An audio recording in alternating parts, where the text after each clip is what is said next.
What? Oh no, is it copyrighted? Okay.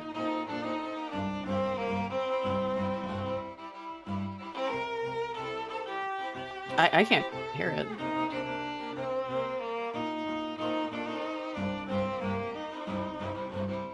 Let's just... Are we good to go? I don't know if we're live or not at this point. I think we are. Fucking weirdo, you always confuse me. What do I do? Confused me. That's Why? what you I did. like this background music. It's fun. I don't know if it's copyrighted though. All right. I don't frankly care, to be honest. Hello, everybody. We have absolutely no idea what the hell we're going to talk about. I don't have any stories. Stuff. And I sent you. Yeah, but I didn't look at any of it because I You didn't did shit. why? I was like, here you go. Do you want to add anything to this? And apparently your response was, nah, I'm not gonna look at that dumb shit. Happy Easter, everyone. I hope you all had a nice Easter More of a Chopin Sunday. guy myself. Yes. Now the thing, Theo, is I could play Chopin, but actually there is a stream of classical music that isn't copywritten. Actually, for some reason it isn't. I could probably just play that in the background. Actually, to be honest. Well, there's Chopin, there's Tchaikovsky, there's Beethoven, there's Bach, there's everything. Yeah. Actually, don't be so sure about that because it literally says not copyright struck on the fucking thing. Oh, okay. I was gonna say because if a lot of times you'll get copyright struck because of the orchestra or whatever. Yeah, but I'm not gonna play something like that on the stream, except for like the first 45 seconds that I did. Everything on my computer right now is having issues. Like absolutely everything is failing. I don't know what is wrong today. It's because you are a female using technology, and therefore doesn't like you. It's just like everything is fucked. Oh, man, hang on a second. I might have to I might cut out for a minute, and the stream might cut out because now my internet's not working right. Very very professional. This. Well, I don't know what it wasn't like this 20. Hold on, wait. Every fucking thing is an issue.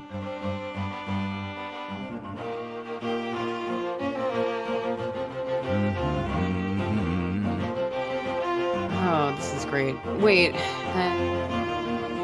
Let me ask you maybe torrenting something. I need to get a different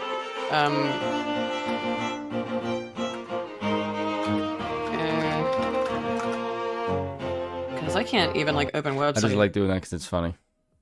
Oh my god. You can't even open up websites. Yeah, give me a second. Why is your PC so gay? The whole reason... Yeah, the whole background music is distracting. Yeah, that's kind of the point. It is to distract from mad woman over here with her many, many problems. I don't even know what the hell's wrong with her thing. Yeah, the stream went live about seemingly 5 hours ago. Because when Aiden has problems, time stands still. Or at least that's how it feels to me anyway. Let me just pull up some of the stupid stuff that Aiden has planned for everyone here. No, don't. Stupid thing.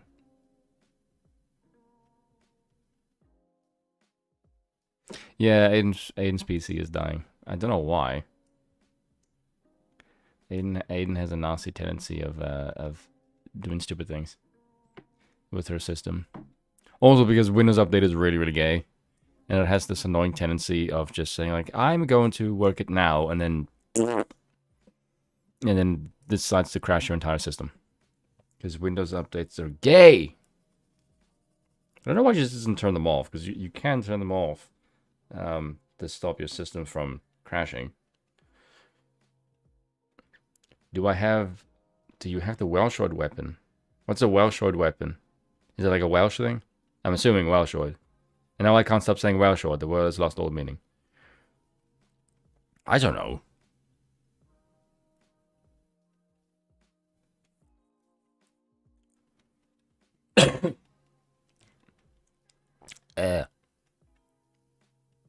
Oh, then Aiden falls off the call. Well done. She is a genius. I'll just ramble on about the crap that I wanted to ramble on. Because I don't I probably will make a video on this, but I just felt like ranting about this because this really pissed me off because it's so fucking stupid. Wait, go away, background. No, there we go. This is just something that I wanted to rant about because I don't know if any of you guys have ever noticed in the last couple of months over in Yankee Land that it is a giant shit show, mainly because America has absolutely no leader. It has a demented steward who needs cue cards to remember his own freaking name, and if he isn't cocking that up, then he's shaking hands with ghosts and shadows, in his case quite literally. Which is funny because if you consider all the problems that America has right now, none of them existed under Trump. And it's funny enough, all the problems that America has, the Western world also has in a slightly lesser degree. Funny how that works. But considering none of them existed under Trump, that should tell you that you don't have a functioning government. Democracy is a farce. You don't have a choice in representatives. That is an illusion. The old money washes through the same institutions, brings the next clique of elites, and then pastes them on your ballot for the plebs to select at their behest. You don't get to select your representatives. You get the elites to pre-select who you may choose from, which is why fuck all ever changes. This is why I don't have faith in the much coveted Republican bloodbath coming in November's, the midterms, as if anything is going to be different. It isn't. The establishment, especially the Republican ones, are known for being fucking spineless pussies who do absolutely fuck all. Kevin McCarthy as the House Speaker, as if he's going to do anything. He's going to do nothing. Zilch, nada, zero, nothing. All the investigations, Biden's impeachment, nothing's going to happen. Not a damn thing. And here's why. Oh, shit. All right, I'm back. Yes, I don't know how you feel about this, but separation, you're probably going to agree with this. Separation of powers, decentralization, all of that crap does not work. All you do is you birth impotent bureaucracy as the corruption bleeds across the network of incompetence. That's all that happens. And you can see this because Trump not being in the apparatus, there's no one in that fucking useless machine that takes after his style, not even DeSantis. No one has Trump's brand of brass balls. And you can see this in Trump's still beating popularity, which would tell you that being in the machine does not make one a good ruler. Evidently, you need someone outside of the machine for it to be of any use. This is why the Republican Party sucks ass without Trump leading it. You don't need a committee. You don't need a grand old party. What you need is one man, not a woman, one man. One man with an iron fist and a whip who beats the shit out of everyone who disagrees with him. Because that is evidently the only damn way you get anything done. Oh, I see what you're talking about now. Yeah. Man, I just want to say real quick, here's what I've had to deal with in the last 30 minutes. Chrome crashes. Chrome will not let me log into this account to start streaming from it. And then I have to restart Windows because there's a Windows update. And now I'm having internet issues. Why? It just for whatever reason, having a real fucking bad go of it today. Like, Jesus Christ. I think the thing is, once I send a speed test to look, I'm getting a 30 Mbps, but I can't open Watch Together. I see if you can get it open. See if it'll work for you, because I can't get it open. I have a Watch Together open. Oops. I sent that to Bill. Bill was doing some stuff on the internet, so that might have been why it was so...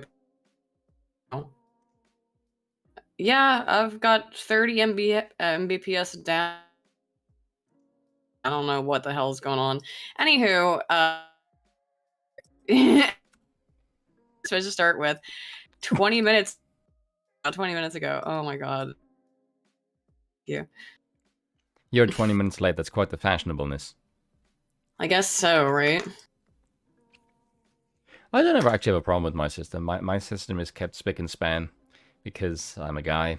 And were you just talking about Monarchy for like 10 minutes? No. This is just the current shit show that America is in right now. I can rant about Monarchy in some way. Because the biggest problem that America has right now... You wanted to start with what we were gonna... The name I'm ranting right now. Oh, you want to finish your rant? Yes, because this you can probably agree with this. Okay. Interrupting me mid-rant is not a good way to end your weekend. That's very true. That's very true. Yes. I've had such a great weekend. I've had a lovely Easter. I made a bunch of yummy food. I ate way too much. But now all of a sudden, like, every possible tech issue is occurring at once. Yes, but you get for interrupting my rant. Mm-hmm. I was not advocating for a dictatorship. Just a benevolent CEO. But here's the two things. Well, again...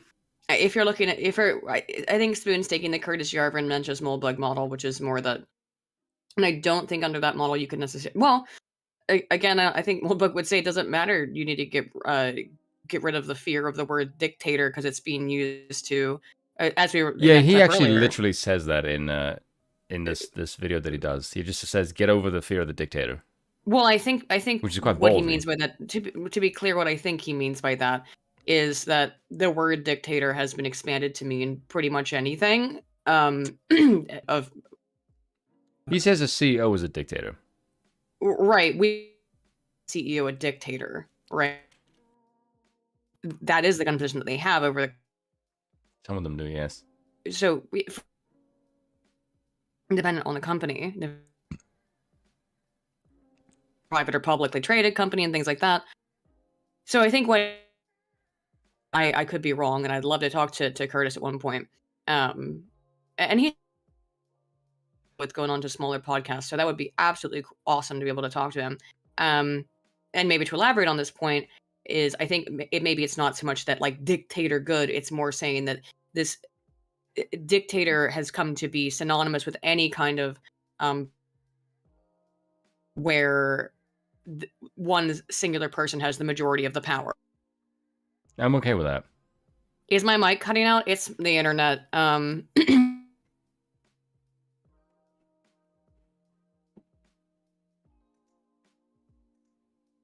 Hello?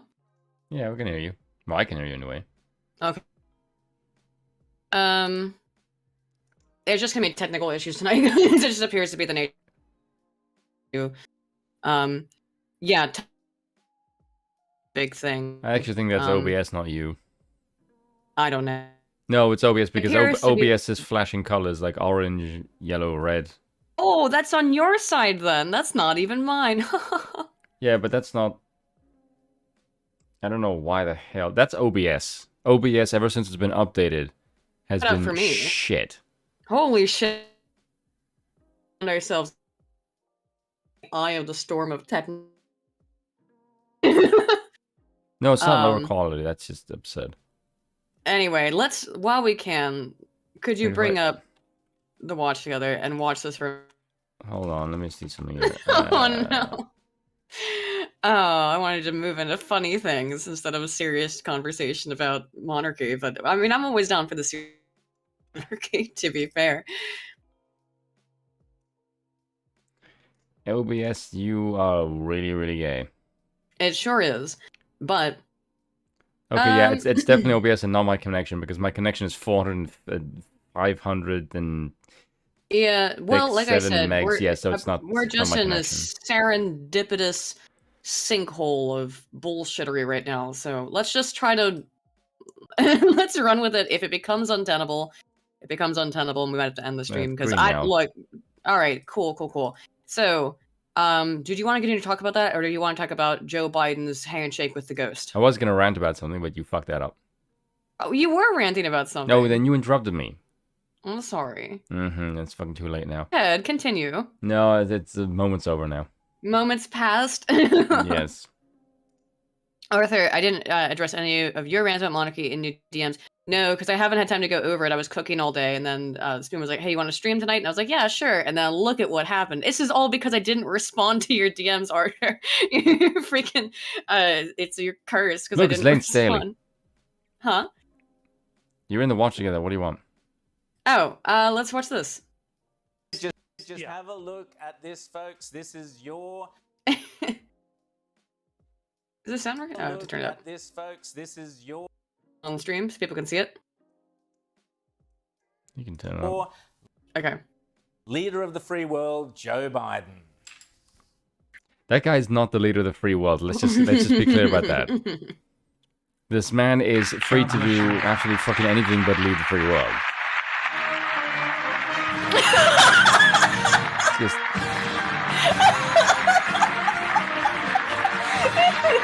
Wait. Can we? I want to do it again. Hang on. I gotta go back. Once more. Just have a look at this, folks. This guy looks like a discount Bill Clinton. I like a Sky News. They're pretty good. Yes, it's kind of his base, but still. Leader of the free world, Joe Biden. God bless you all.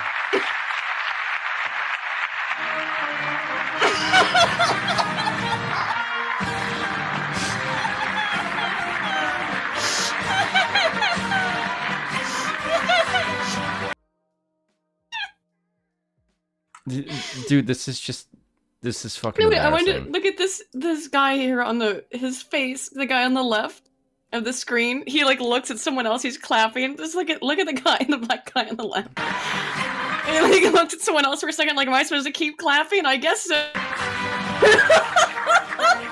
Look at the other dude. Everyone looks so confused. Immediately pulls out their phone to be like, Biden just tried to shake hands with a ghost. Right, this is embarrassing. This is. Oh. Yes, but it's so funny. It's just the way that he just walks off there. It's the reaction from everyone else around him. Oh my god! It's like he doesn't exist. No, they all immediately got on their phones. That's because their phones are more entertaining than Biden. Well, I think maybe. Oh, they're all just like tweeting like, "Oh my god, Biden just know, to shake hands with fuckhole." These people who were there, they all just went to go start their damage control over what an embarrassment that just happened. That actually wouldn't surprise me, to be honest. Yeah, I guarantee it. It was like, oh shoot, Biden just tried to shake hands with a ghost.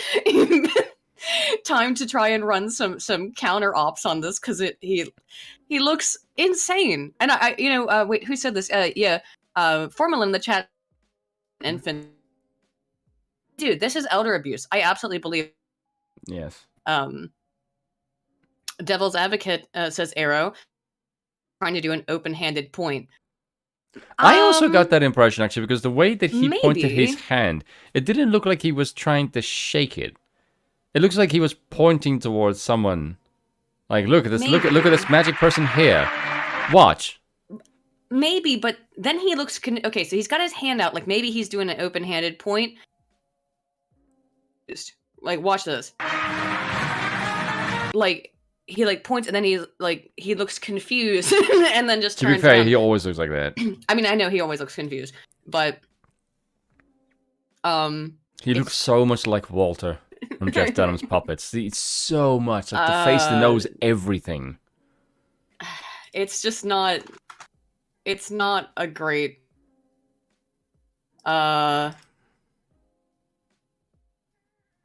His hair plugs are older than he is. And he's older than dirt. Yeah. This man won with the most amount of votes. Yes, the most popular president here, folks. Bullshit. He did not get 81 million votes. Everyone fucking knows that. I don't care. No, I don't care what Susan says. This man did not get 81 million votes. That's a sham. Anyone who believes that is a moron. What Spoon's trying to say is that this man snuck some votes in after hours. He got most popular president. This man is not the most popular president. He's not the most beloved. No, stop with the lying. He really should be in this position. No. His current state of mind. Stop with the lying. Yeah, DP's right. I got a little propaganda caught in my throat there. Just it's just can't choke that down because it's bollocks.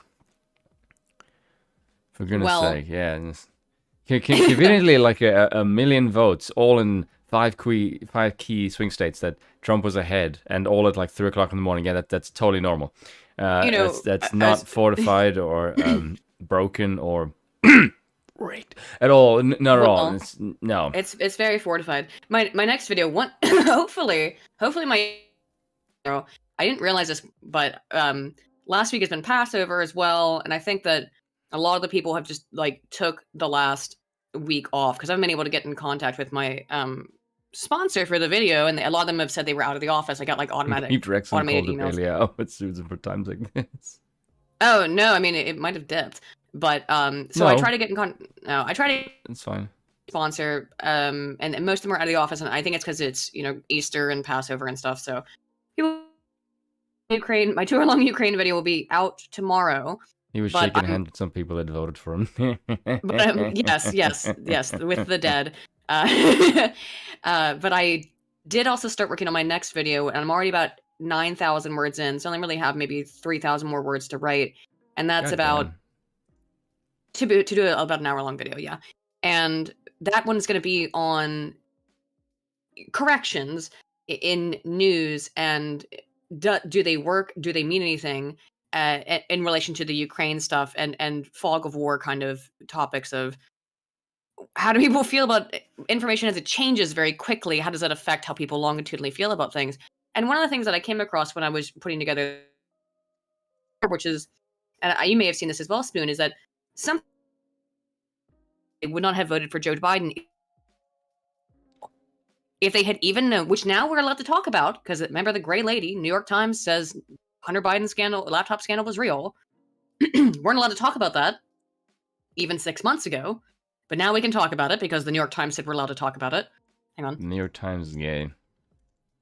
Yeah, but of course, Twitter removed the New York Post. They removed they banned their account, removed any reposting of that news article about the Hunter Biden laptop story. And so they intentionally, well, you could say, well, we didn't know it was true at the time, but it sure looks like they intentionally covered that story up. And at the time when they did the polling, it was definitely true, and everyone knew this. No shit. No shit, of course.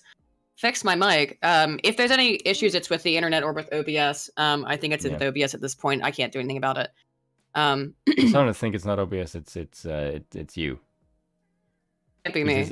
Because I not doing anything. I have green lights, and it's cutting even from me. So it's maybe Discord. Do I sound messed up to you? No, you sound fine now. But so occasionally it's something in between you and me and YouTube, right? Because I can hear you fine, you can hear me fine, but Susan, stop screwing with my connection. I don't get it. It's clearly gonna go wrong. So there's nothing we can do to fix it. It's gonna be the way it is. Someone said, "Fix your mic, woman." I can't look. I do like it when someone refers to the opposite sex as just woman. It's pretty funny. It's very degrading. If I said fix your OBS man, I don't think it has the same. No, it doesn't have the same punch. It's more like you're a stoner hippie. Yeah. Fix your mic, OBS man. Yeah, that doesn't. No, but I think it might work if you didn't say it as a hippie. Because if I said that in a woman, no, because man is never man is not degrading. Fix your mic, woman. That sounds condescending. Yeah, it still sounds condescending. Yeah. Speaking of condescending, should we talk about calling Peter Doocy a stupid son of a bitch? Oh god, that redheaded bitch! Seriously, God. Okay. You must know by now. I've got this thing on my channel that I say fire up the cannon. That's my sort of euphemism for instead of a guillotine is the cannon. She every time this bitch opens her mouth, she climbs up higher to first position of getting fired. Bill Maher's still number one, but this bitch is like clawing for fucking second place. Yeah. Because I can't fucking stand her because she's got this smug face and she just lies constantly. And she's way less smug than Kamala. Mostly usually looks annoyed to me. She does look smug sometimes, but mostly she just looks irritated that she has to be doing this job. So I sent you I think she loves her job. Maybe. I think she enjoys being the smug cunt bitch that she is. I sent you the Real Clear Politics thing, and these are all Twitter videos, so you'll just have to tell me when you're ready to play them, Twitter. And then I'll click at the same time. Yeah, because there's also like, oh, if you watch the whole thing, and we should watch the whole thing to get it into context, but the Real Clear Politics headline is, okay, Psaki, Peter Doocy's questions make him, quote, sound like a stupid son of a bitch. No, they don't. So, your claim. No, much want to say it. Yeah, if you guys aren't aware, Peter Doocy is pretty much the only one who consistently is asking tough, real questions. Because, he's Fox News, and Fox News is the only mainstream, if you could even call, I'd call them a center-right, but they're the only even slightly conservative outlet, so they're the only ones that will ask the Biden. I like that his name is Doocy. It's a good play because he's shitting all over the administration, which is great. Yeah. It's very true. Charming. No, I'm sorry. It's like also this time of year. I know that was very charming. Now I've finally gotten over COVID, but now allergies are going nuts. I can. I thought I muted myself. God damn it! What a wonderful stream. This is the best we've ever done.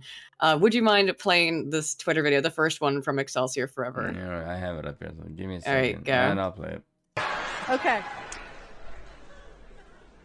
Is he a stupid son of or does he play a stupid son of on TV? Okay. Well,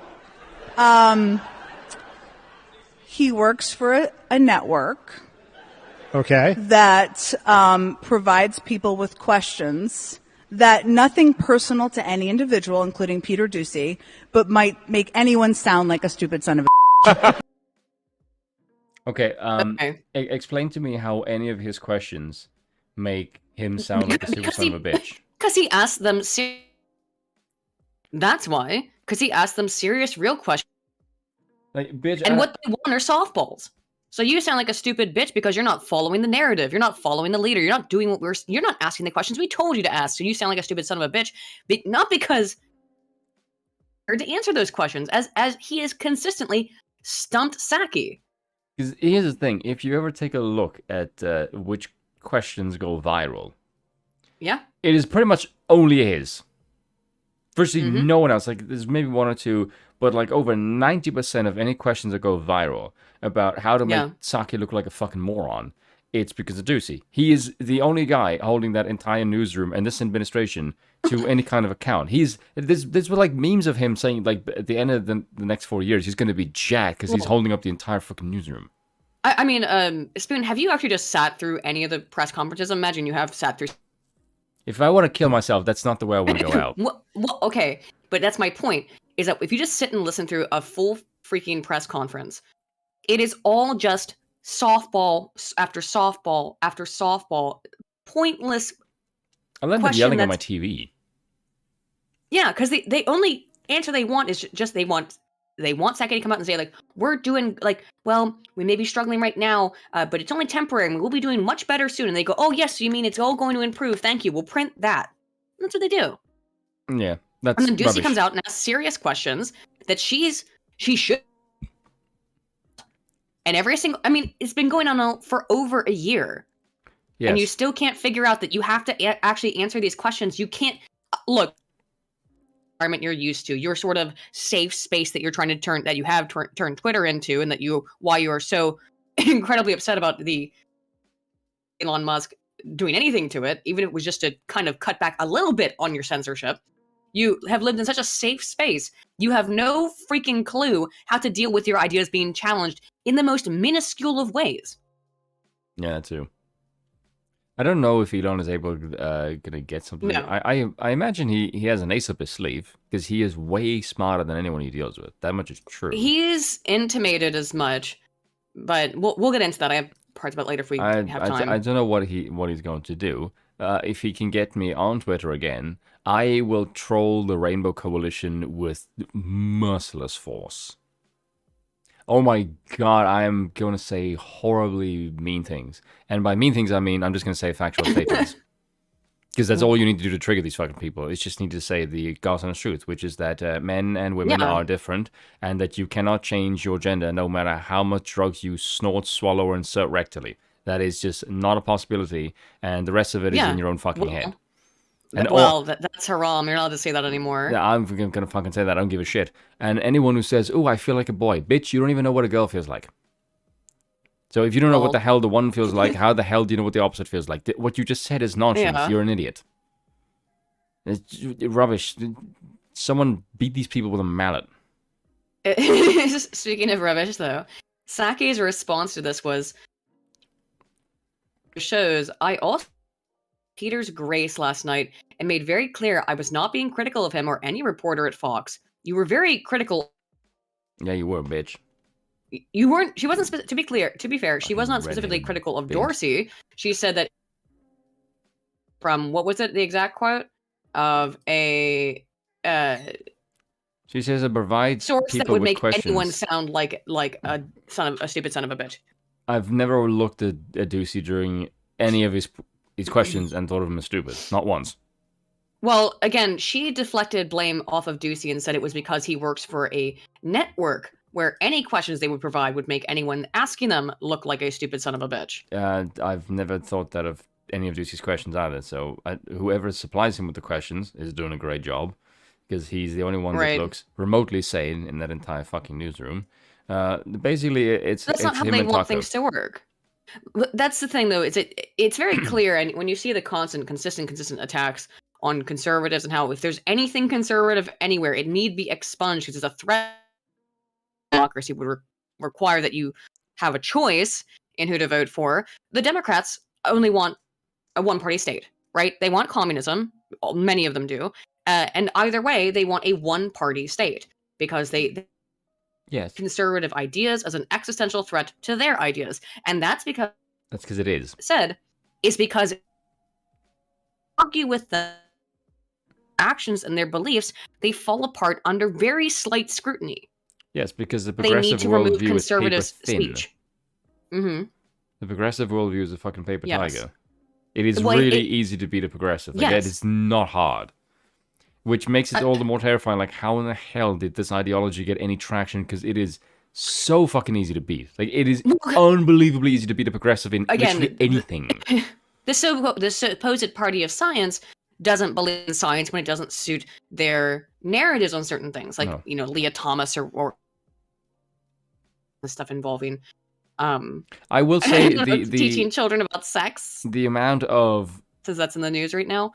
The amount of leftists who are wetting themselves and crying their eyes out at Elon trying to buy Twitter. I think that the accumulative sort of liquid emanating from these people will raise the tides to such a point where you can probably lay the blame of the rising tide on them, and no longer be a scam that is global warming.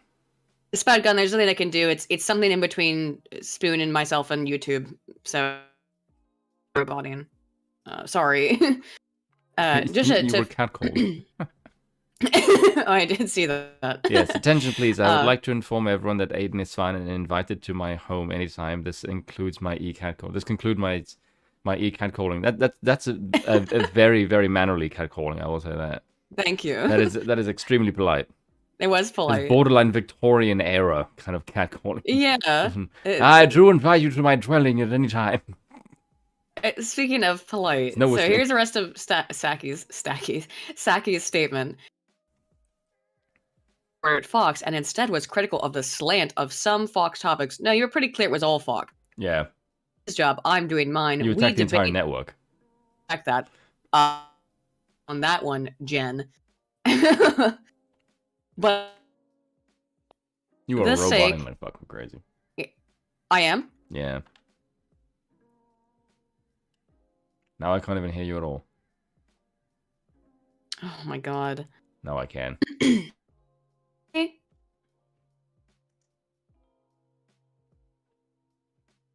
Are you fucking with? I'm fucking with something. I don't know what the rest of it was just said. I'm assuming I'm not cutting out. I don't know what to do. I really don't know what to do. Huh? Now I can't hear you. Yeah, that's your internet. That's not mine. Because my internet is clean as a whistle. I'm at a full green on Discord. Okay, so Discord's being gay then. Anyway, what were we saying? Oh my god, now I forgot. I was gonna say we should see the full context because Jen Psaki did say that she said something nice about him. If you scroll down, it's the last tweet that's here on the page from Excelsior Forever. It's the weird looking one. It says Jen Psaki, then right after that. So please, pearl clutching. It was more than okay with Trump attacking reporters every freaking day. Just stop. Well, I'm the only one cutting out. I don't know what to do. This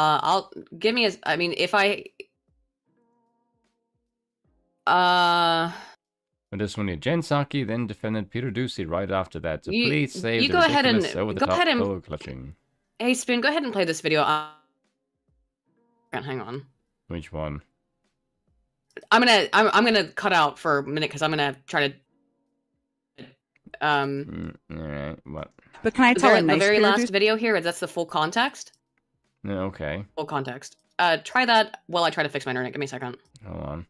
story. The president did call him a stupid son of a right? It was like, oh, okay, that happened. The president called him and apologized, what have you. So he went on TV that night. I bet you the president was probably called and told to apologize because he doesn't even remember calling Peter Doocy a stupid son of a bitch. And I actually watched Sean Hannity to see what he said. Sean Hannity asked him about the, what the president had said and what he said back. And he could have been like, he's a son of a, he could have said anything. And instead he said, okay, did he apologize? He cleared the air, and I appreciated it. We had a nice call. That's not an answer. Did he apologize? That doesn't sound like a I told him that I appreciate Okay, him let's see if it's reaching better out. now. Hey, I switched Sean, internet. The world is on the brink of like World War III right you hear me? now with all this stuff going on. I appreciate that the I don't know. president took a That's an couple issue minutes before. out this evening while he was still at the desk to give me a call. that was a moment of grace. You don't have to like everything Peter Doocy says or does. All right. But Did that you, is certainly a are you moment playing of the grace video by thing? Peter Doocy.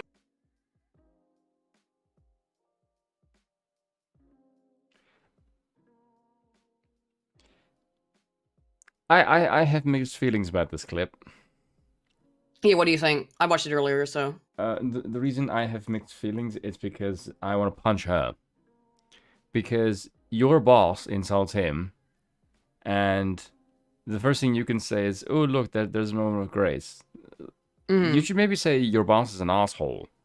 I don't care if your boss is the she fucking can't say president. that. She obviously can't say that. But yeah, Yes, you can. She wants to keep her job. No, I think you can insult the president all you damn well want. It's a free country. That's kind of the whole point. You can insult Trump as much as you want when he's the president, but you can't insult old Joe. You can insult old Joe to his face and do it again 20 seconds later because you He's don't the remember most who you are. popular president of all No, time. he isn't. Though, Stop Spoon. the You lying. can't insult him. Yes, I can. Biden is an old fuck. There we go. I just insulted him. He's an old fuck. He's senile. He shakes hands with ghosts and shadows. He can't remember his wife from his sister. Yeah, that kind of stuff's weird. He can't remember his own name. Literally, he needs cue cards to remember that. No, He still thinks that Obama is in the White House. I don't know, man. His He's main clearly caloric out of- intake comes from ice cream. I mean, to be He fair, doesn't know the name of his own Secretary General. Oh, I had ice cream today. I'm not I had, making any jokes. These are all factual statements. Dude, today I was like, because I was making a mint sauce and stuff for my If you're lamb. black and you don't vote for Biden, you're not black. I don't know how the fuck that makes any sense. Because I was making a mint sauce and stuff for my lamb, right? I wanted to make a mojito. Are you I'm trying to making, distract one me with last food? mojito. No, but what we did get is that we got these Haagen-Dazs mojito flavored ice creams, and I blended them up. Now the stream is gonna go off the rails. If we're gonna talk about food. No, we're not gonna talk about food, but I had Yes, these. we I'm are. just saying I had the Haagen-Dazs. Bitch, what are you doing about right now? Mojito flavored ice. This is my last thing, just because I like ice cream too. That's it. See, I have something in common with Joe Biden. Yeah, I think you have something in common with like 90% of people. Yeah, it's kind of the thing that they are like, look, Joe Biden is so relatable. He has a dog and he likes ice cream. It's like, yeah, everyone likes dogs and ice cream. Except me. Duh. You like dogs or ice cream? No, I don't like dogs. Ice cream I can sort of swing sometimes. But dogs can fuck off. I was like gonna say, bunnies. I like bunnies too. Yes. That's my one weird thing that people don't know about me is I don't like cats and dogs and I like bunnies. Because bunnies are I mean, I like cute most and animals. tiny, Not all, but and it's most like the animals that little people keep as ears. pets, right? The little ears is like, oh, look, it's a little bunny. It's like, aw, adorable. You can get me in the most pissed off mood. If you put a bunny in my lap, I'll be in a better mood. Kissa does bring up a good point. Hitler also liked dogs, too, to be fair. He also liked vegetables. And I don't like dogs or vegetables, so I'm the I like anti-Hitler. vegetables. And I like dogs. So I want to move on to the segment. Someone I asked, actually always. What is a Streamlabs link? Oh, it's your Streamlabs. So, isn't it? YOLO, I don't have the Streamlabs link. I might have it then. Hang on. Yeah. Streamlabs. Hang on. I might have a Streamlabs link here somewhere. Oh, I think I think it has to go to mine too.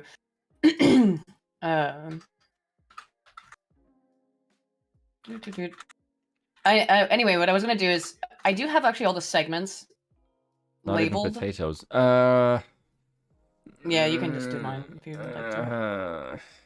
I have mixed feelings about potatoes. I have to be in the mood for them. I like potatoes. Yeah, it depends. I'm always down for chips or fries. And not potato. I don't like potato chips. I don't like dry potato chips. I don't really care for them too much. But I do like chips in the British sense / fries in the American sense. I mean, I like mashed potatoes. Yeah, I like mashed potatoes too. Mashed potatoes, good stuff. I like potato gratin. I love potato gratin. And I like sweet potatoes. Normal white or like roasted potatoes, it's so right. It was a staple of my diet for a long time.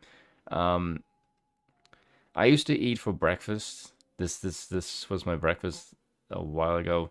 I would have about 300 grams of potatoes, 3 slices of bread, 2 eggs, a bowl of porridge, and then a fruit bowl that had strawberries, grapes, an orange, lemon, and an apple. And that was my breakfast. That sounds pretty good. That's a lot of calories. Yeah, that's Yeah, about but 1,000 calories.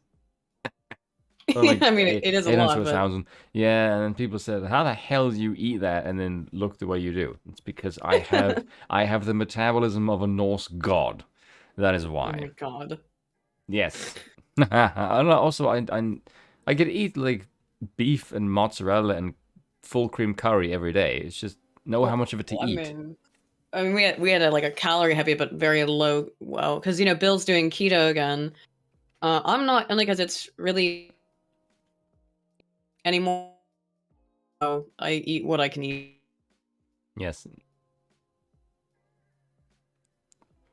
No, That's about it. It didn't stuck. What the fuck am I talking about? It didn't clog my digestion eating that much food. You alright? Yeah. Is your brain malfunction? Shut your face. I'm not a machine. I'm a utensil. So this segment of the show I called Eating slide thread topics. So these are the kind of others that didn't fit into any kind of general theme. But I did want to talk a little bit about the stuff that happened with Ben Shapiro, because it's really bizarre. It's also really stupid. It's really stupid. So the other day, a bunch of these articles being like, Yas King Slay, from an event that linked to a Newsweek article about it, if you wouldn't mind bringing that up. Yeah, I got that up here. Where the way that the mainstream news reported on this was only that a student called Ben Shapiro a bozo during an anti-transgender event. What is an anti-transgender event? My guess is that, I mean, I haven't listened to the whole event, the whole speech, but I have listened to this particular portion of the Q&A, but let's go over it. A video showing a moment where Ben Shapiro was called a bozo during a heated exchange over gender identity has been seen more than 2 million times. By the way, I fucking hate that expression. Yeah. Wait, which? Bozo? No, I like bozo. No, bozo is clown. That's an old phrase. Like the gender identity, that phrase is fucking meaningless. And I don't care what anyone says. You are male or female or get the fuck out. Like that's the only thing you have. Everything else is in your head and some leftist jargon that deserves to be shoved up your ass. And if you are a biological male if you're a man, chemical biological male, and if you're a biological female who has this chemical disorder and difference in neurological structure that causes differential activation in the brain as it comparatively to 5% of the rest of the human populace, then some way to help you not feel dysphoric. I don't know if the is transition. I feel like if life was harder on Earth, all of these things would disappear. Oh yeah. If we were in really tough times, this would be the least of your fucking worries. You would kind of, but it's kind of mad. So, anywho, conservative firebrand Shapiro spoke about transgender issues to a large audience at the, quote, Men Cannot Be Women event hosted by Young Americans Foundation, a conservative youth group at the University of North Carolina at Greensboro on Monday. Shapiro was invited to speak at the college after YAF shared one of the commentators' quotes against transgender theory in February. Shapiro was largely welcomed by the audience, but when he took questions, he became embroiled in a bitter exchange with one student who described himself as a mathematician and physicist. Okay, he's neither. He's a major in math and physics, allegedly. As if that makes any fucking difference. I Congratulations, you're bringing up the fact that you have qualifications in fuck all with what you're talking about. If I'm cutting in and out again, guys, there's literally nothing I can do about it. Yeah, it's actually pretty bad. I don't know what I've changed my. I've done everything. I can't. There's nothing. It's Windows. I don't know what it. Nothing else I can do to fix it. There's nothing left. There's Discord because it's even well, my Discord's full green. It's connection to YouTube. I don't know what's happening. I mean, imagine this is a $300 microphone. I don't think so. But the student is a Hassan Piker sub. Hey. Sub 80 IQ. It wouldn't surprise me actually. No, he is. He made a post. Oh, is he actually a fan of Hassan Piker? Honestly. Oh god, what a fucking retard. Okay, I'll scratch that. Everything that you have as far as education goes is utterly fucking meaningless the second that you say you're a fan of Hassan Piker. That should be a thing, because that man is a fucking moron. The student said, quote, "So I think I'm pretty qualified to say that most of what you're saying is based on old data." That has nothing to do with anything. Gender identity disorder, that's a DSM-4 diagnostic. DSM-4, bro. We use the DSM-5 now. Did he actually say that? The DSM-5. Yeah. It's called gender dysphoria. And, no, the bro, did you say? Oh, my. Yeah. Oh, God. Okay, here's the rule. If you ever say the phrase bro to Shapiro, you'd be shot.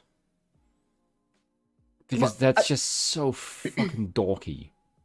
Well, I mean, the reality is that he did not cite DSM-4 criteria whatsoever. Who cares? Is the information relevant? Yes. Then shut the fuck up.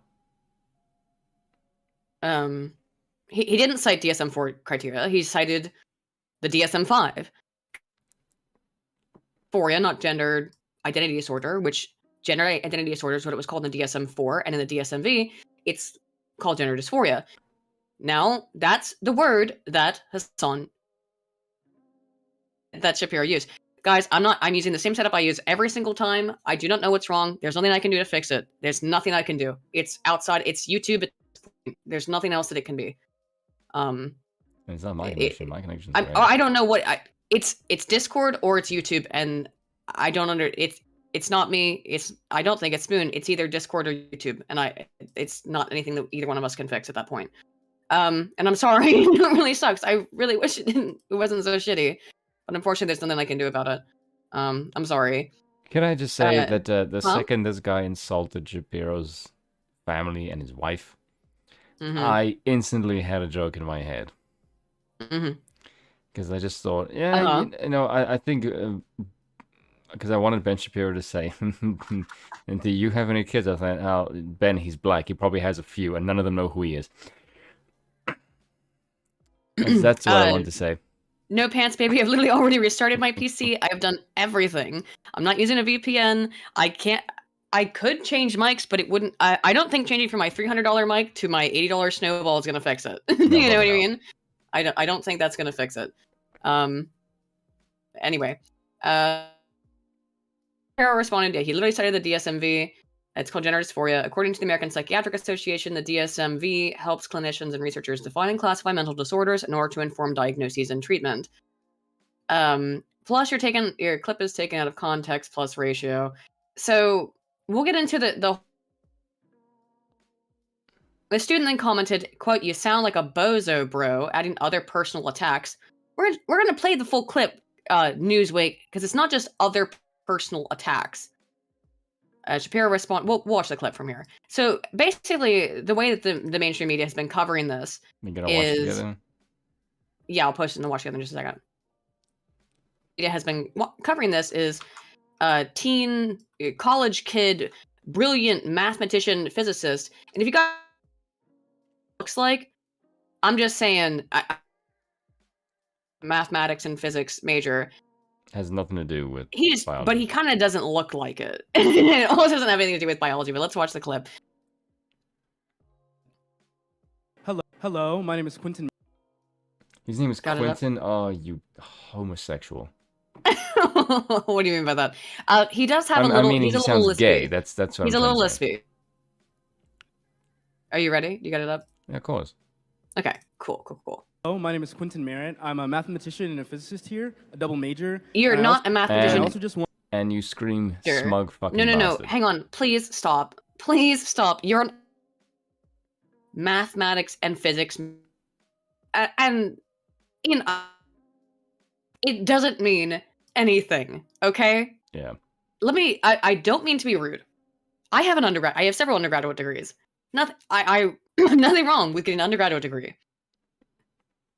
At this point, basically mean nothing. Okay. This human dresses like a meme. And he does dress like a meme. That's why I said when this guy's like, "Hello, I'm a mathematician and physicist," because you're not actually a mathematician nor a physicist. Be clear about that. He does it like the hide your kids, hide your wife do. But let's hear what he has to say. Won the most prestigious award in the country to pursue research at any institution I want, the National Science Foundation Graduate Research Fellowship. So I think I'm pretty. I like the way that he instantly flexes a whole bunch of shit that has fuck all to do with the topic at hand. No one cares. Why are you flexing your shit? And then they clap like chimps. Qualified to say that most of what you're saying is based on. Well, they have to clap for it. They're a homeboy.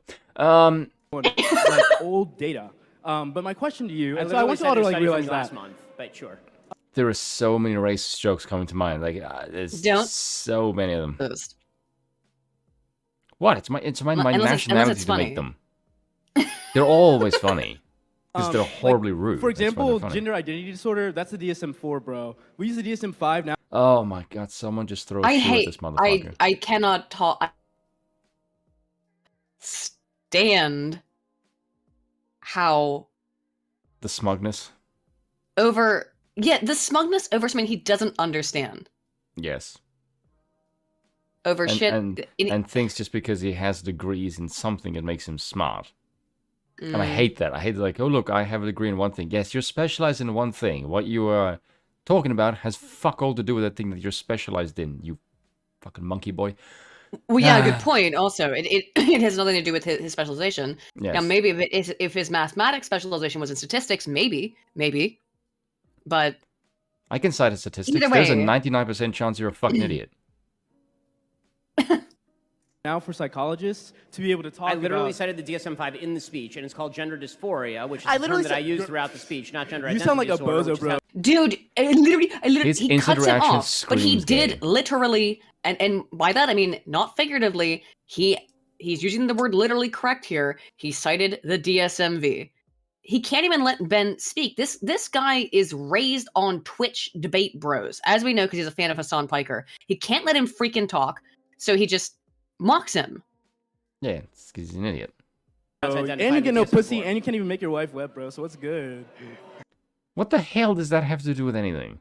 Okay, well, as he's got 3 kids. So clearly, he can. Oh, so he said some. What was it that he said? Some rude things. How did they frame it?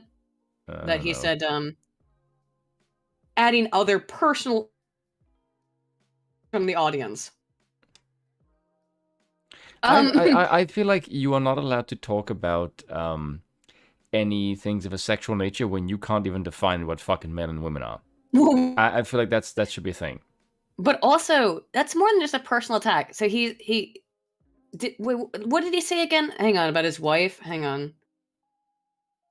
See, and you can't even make your wife wet, bro. So what's good? You don't get any pussy, and you can't even make your wife wet. So gay. Okay, so I want to explain where this came from, because also Shapiro went on with Tim Pool and talked about this more. First of all, Ben Shapiro has 4 kids, so I'm pretty sure he knows how to get his wife in the mood. Do you know what I mean? Lay pipe is the phrase you're looking for. At least 4 times.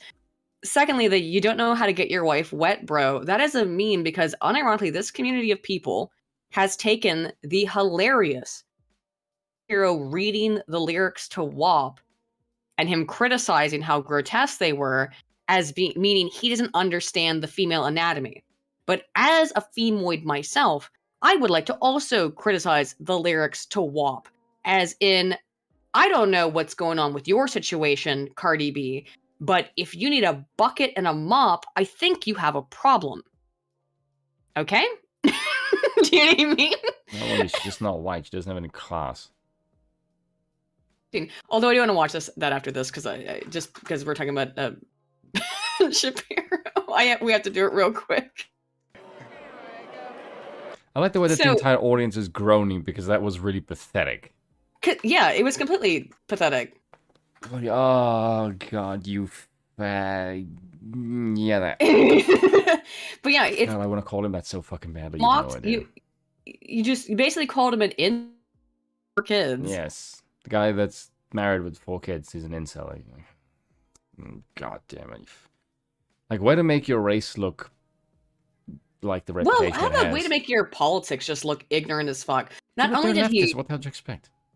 Obviously, but again, this is a Hassan debate bro guy, so of course.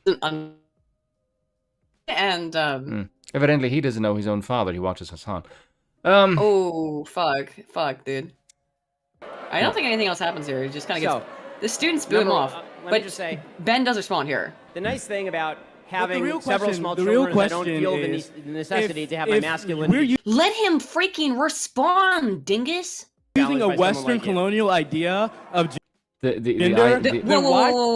idea that gender did not exist before colonial empires is the stupidest fucking demonstrably false I've ever heard in my entire life. Like, this is a level of retard that. You realize there are like fucking caste systems over on the other side of the world that separate men and women because of that, the fact that there are men and women. So you fucking moron. It's just, the level of stupidity in the statement is overwhelming. There are gender norms that all kind of align to the same sort of stuff. Women are, they take care of the home life. They don't go to do heavy lifting. It's ironic that he's talking about this when his entire behavior is like a bitch. But let's also point out how he has contradicted himself in. You need to rely on the DSM-V, but you're talking about Western gender norms. My dude, the DSM-V, the Diagnostics and Statistics Manual 5, is Western psychology. So why do you want to rely on the DSM-5 for some freaking reason, but then have an issue with this Western colonial understanding? Then you should abandon it. Not. Be consistent, idiot. Should it apply if we're using because the gender binary is a Western colonialist? Then why are you speaking English if you hate colonialism? Yeah, go stop speaking English. Go speak. Take your black ass and fuck off to a place that does not have any white people and see how long you last. If you don't want any Western languages, guess what? No Spanish, no French. So there's a bunch of African countries and South American countries that are off limits to you as well.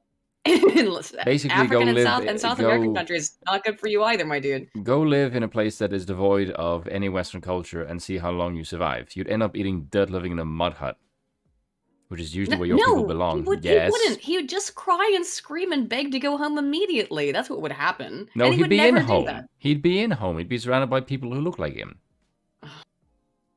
You know what I mean. He'd be begging to come back to the West. His home is running around with a spear trying to not get chased by Simba. Fucking disavow with that. Look, this person is supremely westernized. He is supremely westernized. He's not westernized. He's an idiot. Western people are smart. This is the product of the current state of Western civilization, though. No, the degradation of it, I would say. I'm a product of Western civilization. I don't sound like this motherfucker. Because I read books. I read books about people not from this century. I mean, that makes me smarter. Look, listen, Spoon. He's listened to a whole lot of Hassan Piker streams. He's very highly educated. At what, being a dumbass? Yes.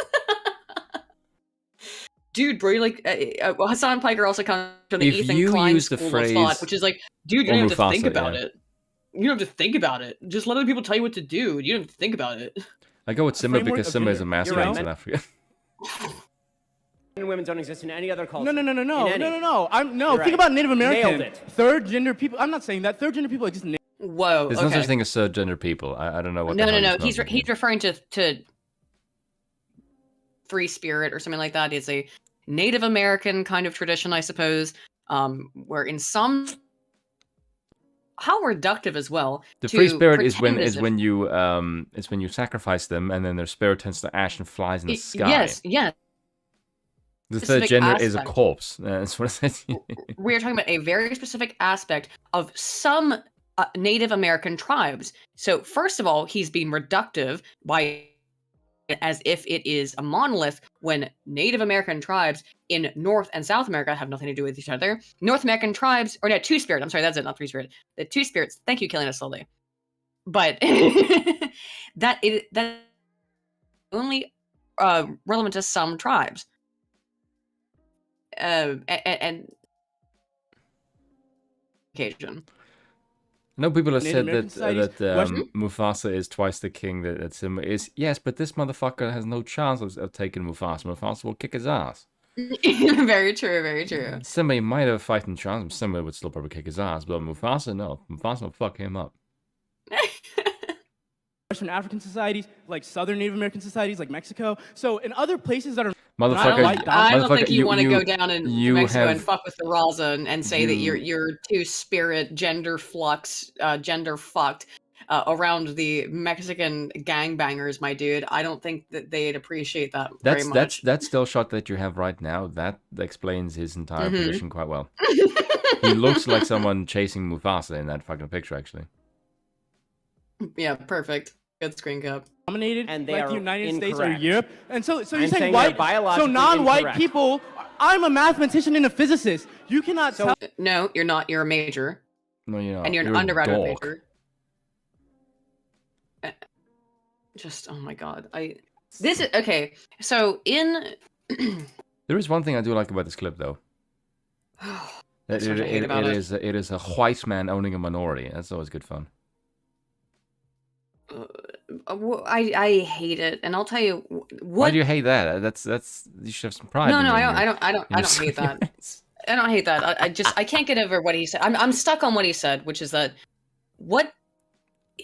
I don't even think he's a midwit, but when you enter into psychology was not my first Nitwit, maybe, major, not right? midwit.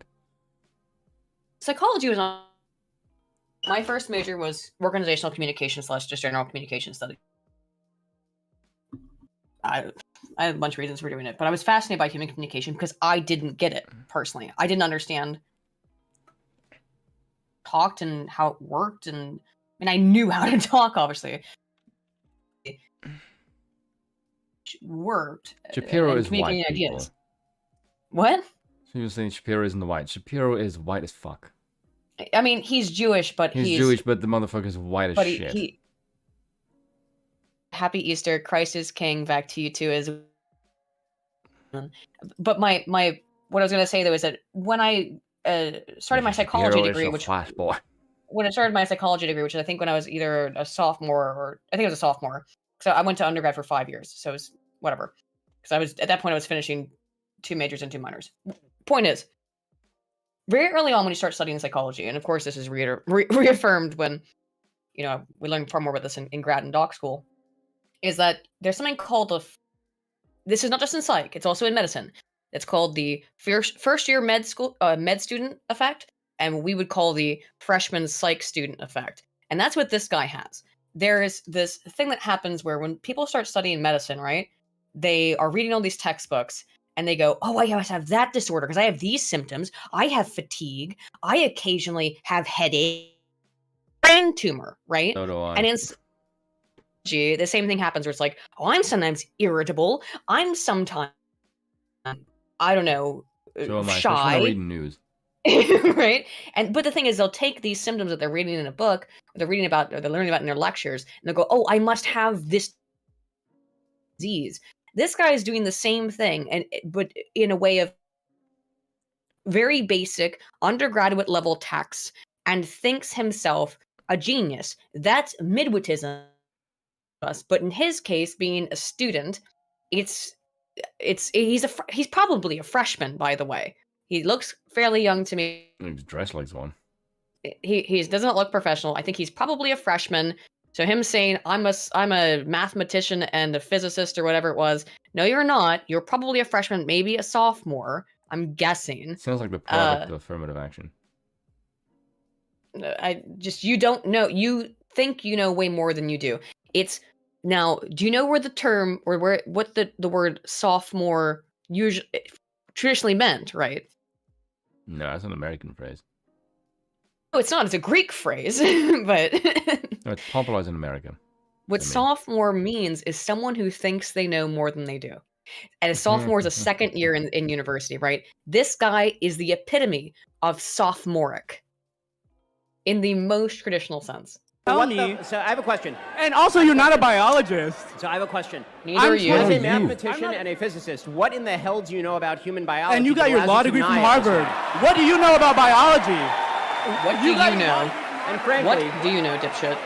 And frankly, I would ask another question. If your logic is so flawed as a mathematician and a physicist, I would suggest that whichever institution gave you an award, revoke it immediately. Based.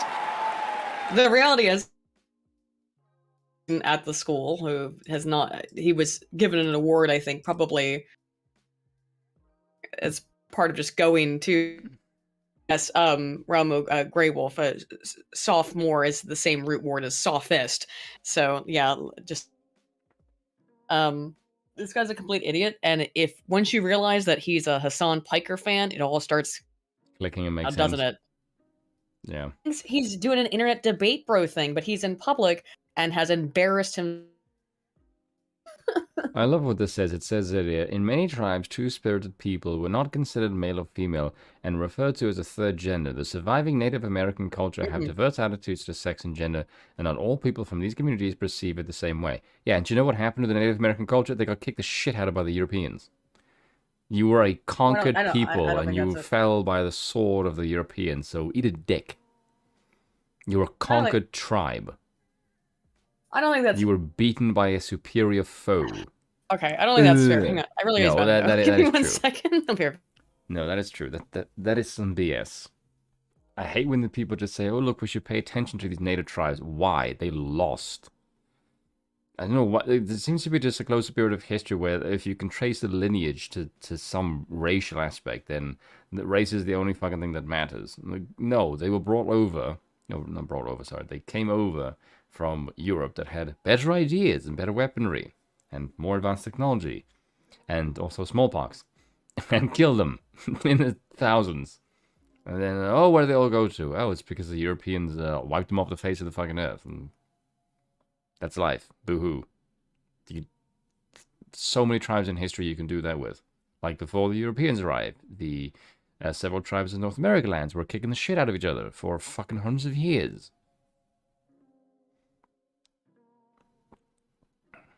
I wouldn't say I'm a Western supremacist. That's a Milo phrase. My point though on that whole clip is that that guy is the definition of sophomoric. He embarrassed, made himself look like a complete idiot. and now, you know, places like I was defending colonization, by the way. Ugh. What do you mean? Ugh. And now places like Newsweek have to run defense for him. You better defend colonization while I'm here, otherwise I'm going to be pissed at you. What do you mean by colonization? As in the superior my whites. squeaky chair. The superior whites came and knocked the shit out of everyone who didn't look like them. I don't think that's cool. Yeah, but that's what happened. Yeah, I wouldn't say. I don't think that they actually did that with a specific purpose of wiping out anyone who doesn't look like them. I think it's more just a case of we want land and resources. Here's land and resources. We don't give a fuck about anyone else who's here. Well, the thing is that like for whatever reason, you know why the current gestalt is such that we would not blame the Shanghai Empire for engaging in colonialization of other cultures, right? The West would never do that. Or the Arabic empires or the Mongol Empire We would not blame any of them for conquering other places, for whatever, or the many different Chinese empires, or the Japanese empire. It's only white European cultures that get in trouble for colonialization and for conquering other peoples. That's because it's just collective history. It paints. Well, it's the most recent history, I suppose, that you can still sort of see today. Like the American, for the most part, is because of Western colonialism, and sure, and I don't give a shit that happened. You're only upset about this now because you live in the time. Yes, and Spudgun, thank you. I've brought this up so many times when I've spoken to the actual like Whig.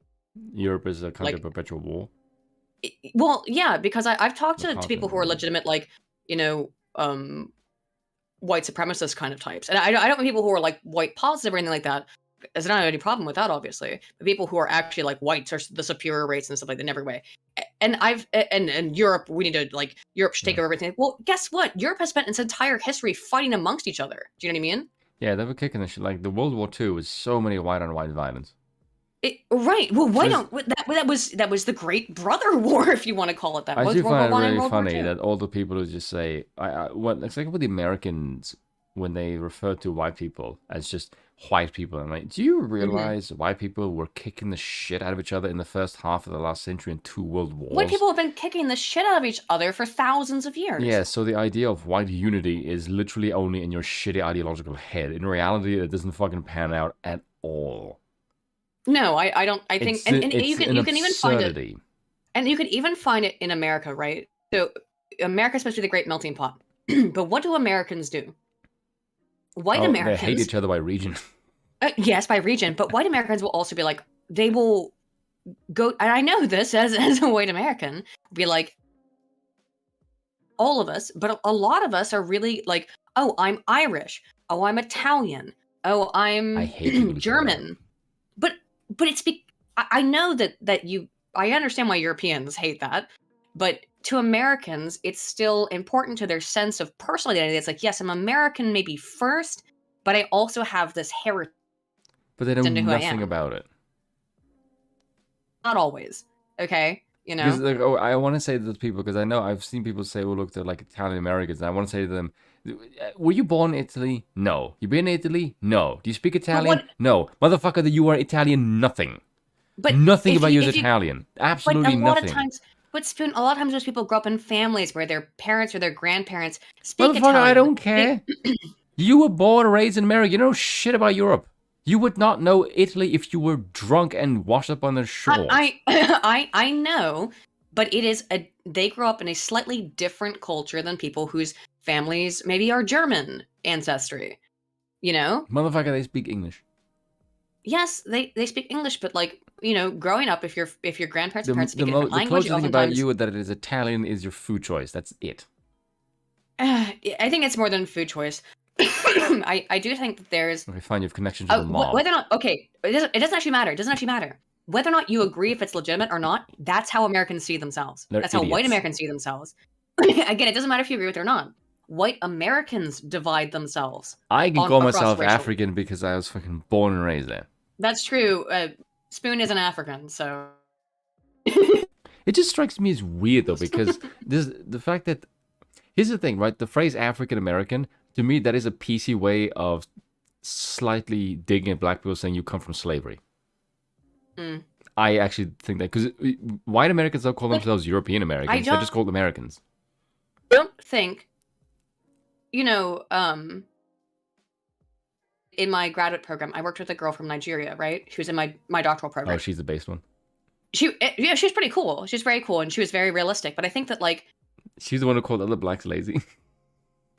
Sort of, but based. Nice. She had American blacks, cool, and she was surprised by it. She was surprised by it. Another thing that she said to me too is that she was a little off put by when she would go walk around an African American. She's like, I'm not American. I'm Nigerian.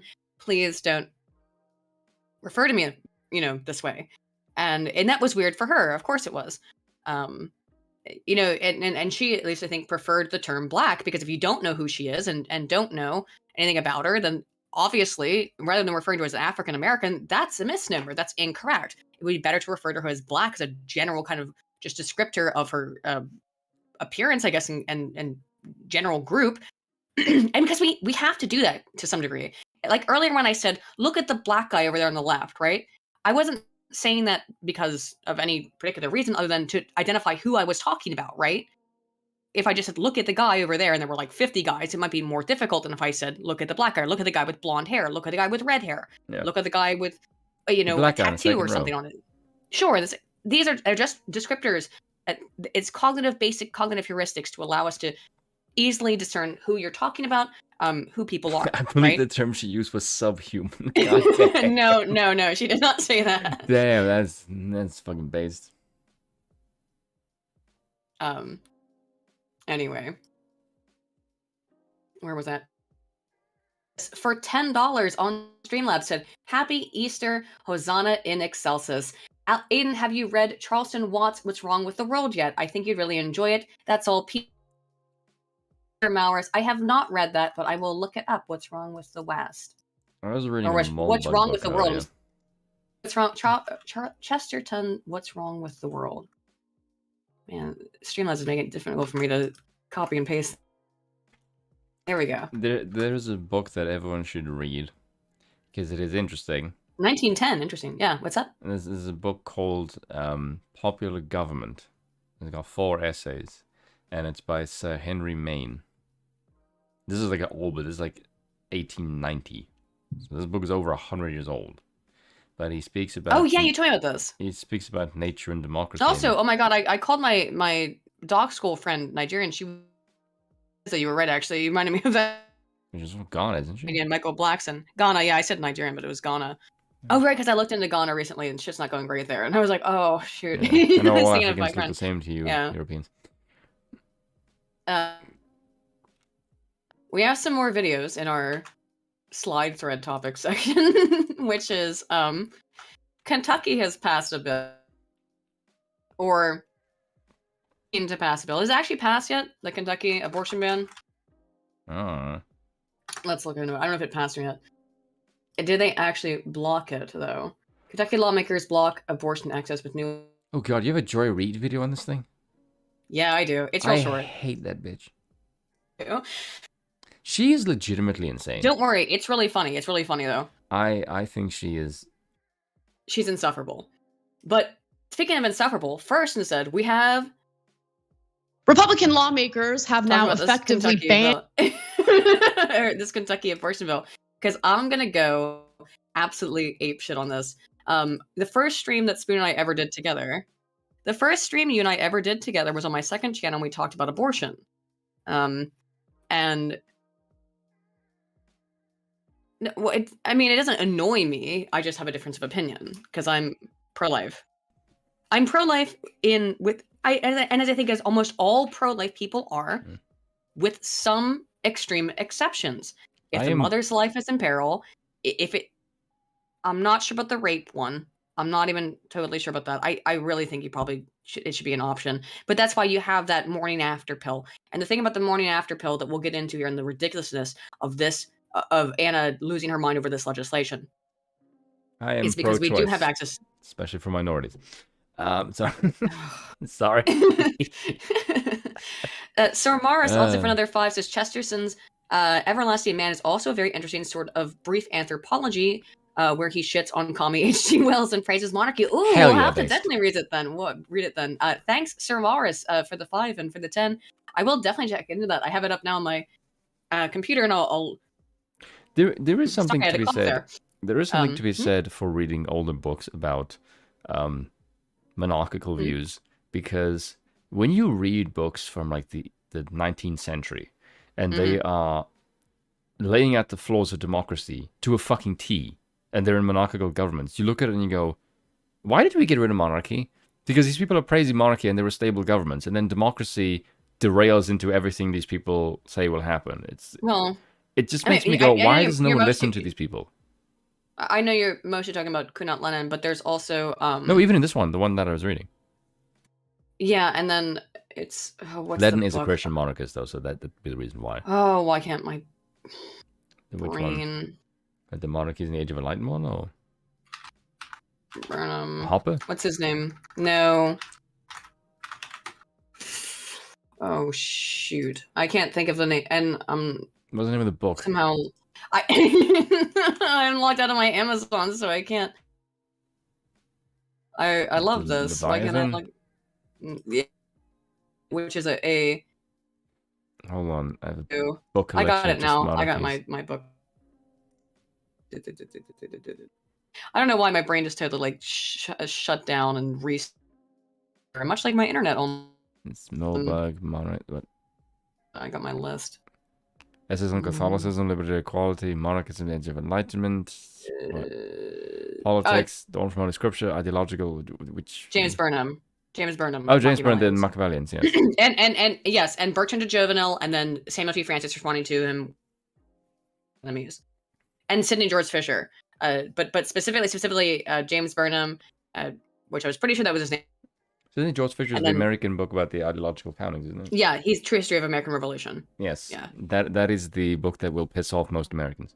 Yes, it will. Because it basically just says that your history is a farce, and England has a lot of good cause for their grief with your revolution, which is not a revolution. It's basically the American Rebellion.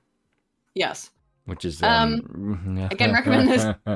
And don't read that around. Just to go over, just to reiterate the books that we stated that I have found to be useful in this kind of discussion and understand this better. Is again, the Machiavellians, Defenders of Freedom, The True History of the American Revolution by Sidney George Fisher, On Power and the Natural History of Its Growth by Bertrand de Jovenel. A follow-up to the Bertrand de Jovenel book, Leviathan and Its Enemies by Samuel T. Francis. Also, we will get to this Anna Kasparian video, but because I can't stand her, I want to finish the Ben Shapiro bit. and since we just finished the Ben Shapiro section, is that he doesn't understand vaginas. Pretty sure he does.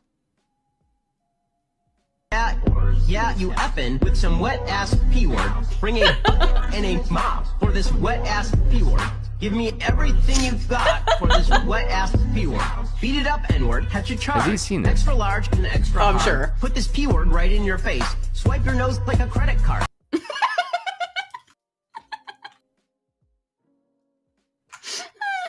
Kids, I am not reading that out loud. Republican lawmaker. She's so shrill. Oh. Yeah, she is. Sir Morris, for another 5, says he has a chapter on female predilection to authoritarianism. Ooh, I'd be very curious about that. And a quote, there is no more poetic phrase in the English language than public house. Yeah, I'd be very interested in that, because I have a very keen idea. I think that it seems to be that women are drawn towards authoritarianism. And as a Lolbert, even a Lolbert monarchist, I despise that. Also, I hope you guys all enjoyed that Ben Shapiro thing. And also, for £5, Supreme Emperor Kizzo said, Aiden Spoon, big supporter of ultra late term abortions. I don't care if it's changed my mind. Oh, well, disavow. Yeah, that's basically, I'm in favor of Fauciism. Well, Fauci seems fine with it, right? And yeah, as long as you pay him. Well, thank you guys so much. Are you ready for some more pain? Because it's only going to get worse. We've got Anna Kasparian. Have now effectively banned abortion in the state of Kentucky. Yep. Now, they did this by... Based. Yeah, based. Wait, I thought you said based. I can be pro-choice, but my pro-choice requires people to be sane. In a democratic society, would you? Sorry, I'm just picturing a democratic society. Trying to think about shrilling.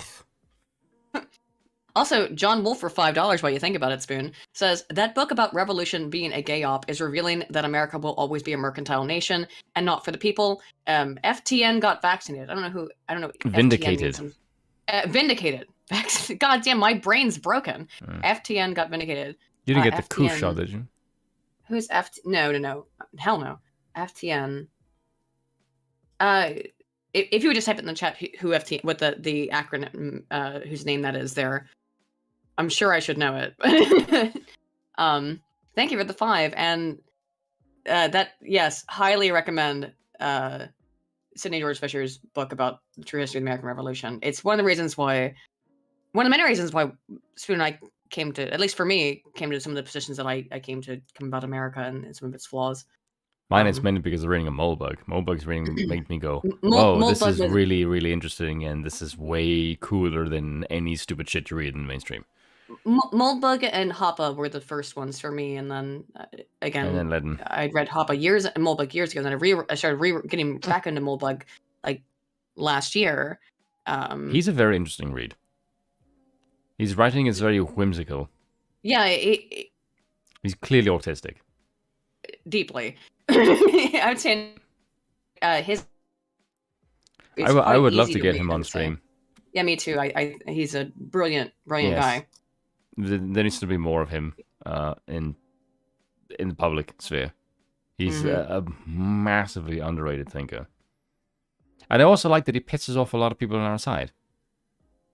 Because many people think he seems to be like he's this hidden Marxist, which is like, you're insane. Like, you're just fucking lunacy. Don't know why they're like that, but... I think the thing is... I mean, I think obviously you and I are... Probably Dark Enlightenment, that's probably why. Oh, right, you and I are conservatives, but the Dark Enlightenment is its own kind of thing, right? That exists sort of... on its own spectrum. Belloc, and that's the sort of... That's the third position, right? Yes. And I don't think we're Sir Maur's my favorite Mulbook quote. To be fair, he is not a very good extemporaneous speaker. I understand this pain having the same issue. It kind of depends where he is, because when he was on Tucker, he was pretty good, actually. It totally depends on where he is. I think sometimes when he's in front of an audience, and it depends on the audience he's in front of, then sometimes he's fine, and then... Yes. So yeah, I do think that's now I'm going to... Well, you know... it's really weird, because for some reason, like, normally that would bug the shit out of me. But for him, it just comes across as endearing. I don't know why. Anyone else, it would annoy the crap out of me. But from him, I feel like it's more his brain is loading. Yeah, I think that's correct. And that's often the thing that you find with people who are very intelligent. It is kind of their brain is loading, and so one of the Elon does about staying quiet. One of the critiques I've had for many years of my work on YouTube, and particularly in streams, is that I don't know if you've noticed this, having known me now for God, how long have we known each other now? Too long. 6 months, 8 months, something like that. Yeah, I don't know if you noticed this about me. Quickly. And if you watch videos though, and you think I'm talking quickly, understand I am deliberately trying to talk normally speak, and I sometimes slowed in post. So where it's sometimes that thing where I think that's what happens to Moldbug a little bit, where his brain's going faster than his mouth can keep up, or he can get out the thought process verbally. Too. I would say the thing that helped me the best with the ums and ahs, and I'm still not that great with it, as I just illustrated a few moments ago, is that I had this, one of the first classes that I had to take as an undergrad was a speech class, public speaking, and it was this guy who used to be a Jesuit priest with his wife while he was a professor and wanted to fuck her. And he taught public speaking, and what he would do, I'm a freshman, and I was terrified of having to do this. Now, at that point, I was not a communication major because I wanted to be a lawyer, because I didn't really know what I wanted to do. My dad said, you'd probably be a good lawyer, and I was like, all right. I actually probably would have been but I don't necessarily, and I'm interested in law, but I don't know. I don't think it would. But they required us to take public speaking as first-year pre-law students. So I went into this class. There, he was this old curmudgeonly man, seemed very mean and cold at the outset, and he would sit there and he would mark off and he'd go or something like that, his pen or something, every time you would say or and just kind of interrupt you a little, and it became very difficult to continue to do that, because not only is he marking you off grade points every time you use an or an but he would like cough or something every time you did it. And if you did it constantly, it was very distracting, right? So that's why, even though I just use an sometimes it's okay to use it when you're doing transitions between one thought to another, but in the middle of a sentence, it can be more distracting. Otherwise, it's naturalistic. That being said, that really did help my capacity for naturalistic speak. Also, El Cid Leon for $5 says, what at John Wolfe is saying comes from Fash the Nation. I remember there was a podcast about the history of the American Revolution made by them. I'm not familiar with that, but thank you for the 5. John Wolfe comes from Fash the Nation. They're extremely far right. They're white nationalists. I could kind of guess it from the name. Yeah. Anywho, shall we return to, speaking of That's a nice, exhausting. I would listen to the white nationalist ones just to see what they're saying. I've listened to some of them. Yeah, I don't have. I'm, for goodness sakes, given the history of my country, I'm not exactly scared of like, oh look, there's pro-white people. Like, yeah, given my country, I'm not exactly worried. I mean, generally speaking, I just don't agree with it. I love America. I love the white America. people more. I've seen the failures of the American democratic system, even with the vanguard protection, that republicanism allows for. And it's for that reason that I went back and looked at the writings of the founders and saw that they had the exact same. Yeah, they're actually surprisingly monarchical individuals. Because they were like, a fair few of them were like, yeah, you can't do this. Like Hamilton is very, very aristocratic as an individual. Well, but anywho, let's get into this. Ridiculous bitch. Anna Kasparian. I've got a lot to say about this, so. Of the legislation. So they initially passed the legislation, and at that point, Governor Andy Beshear's like, nope, I am not in favor of this. So he vetoes it. And at that point, they get back together, the state legislature, and they vote in favor of passing the legislation to such an extent that it overrides his veto, right? You need a certain number of votes to make that happen. Yeah, and it's called democracy. I know there's something that you claim to love, but actually fucking hate whenever it doesn't go your way. But sorry, it's the breaks. Now let me give you the details on what the legislation entails. The new law. And she's going to spin the shit out of this. Which, by the way, is now effective. It was effective immediately as soon as they overrode the veto. One of the most restrictive in the nation imposes limits on medication abortion, requires the cremation or burial of fetal remains, and bans abortion after 15 weeks of pregnancy. That's even more than Texas. Isn't Texas 6? Let's see. I don't think it's 6, but it might like be 6 or 9. It's less than 10.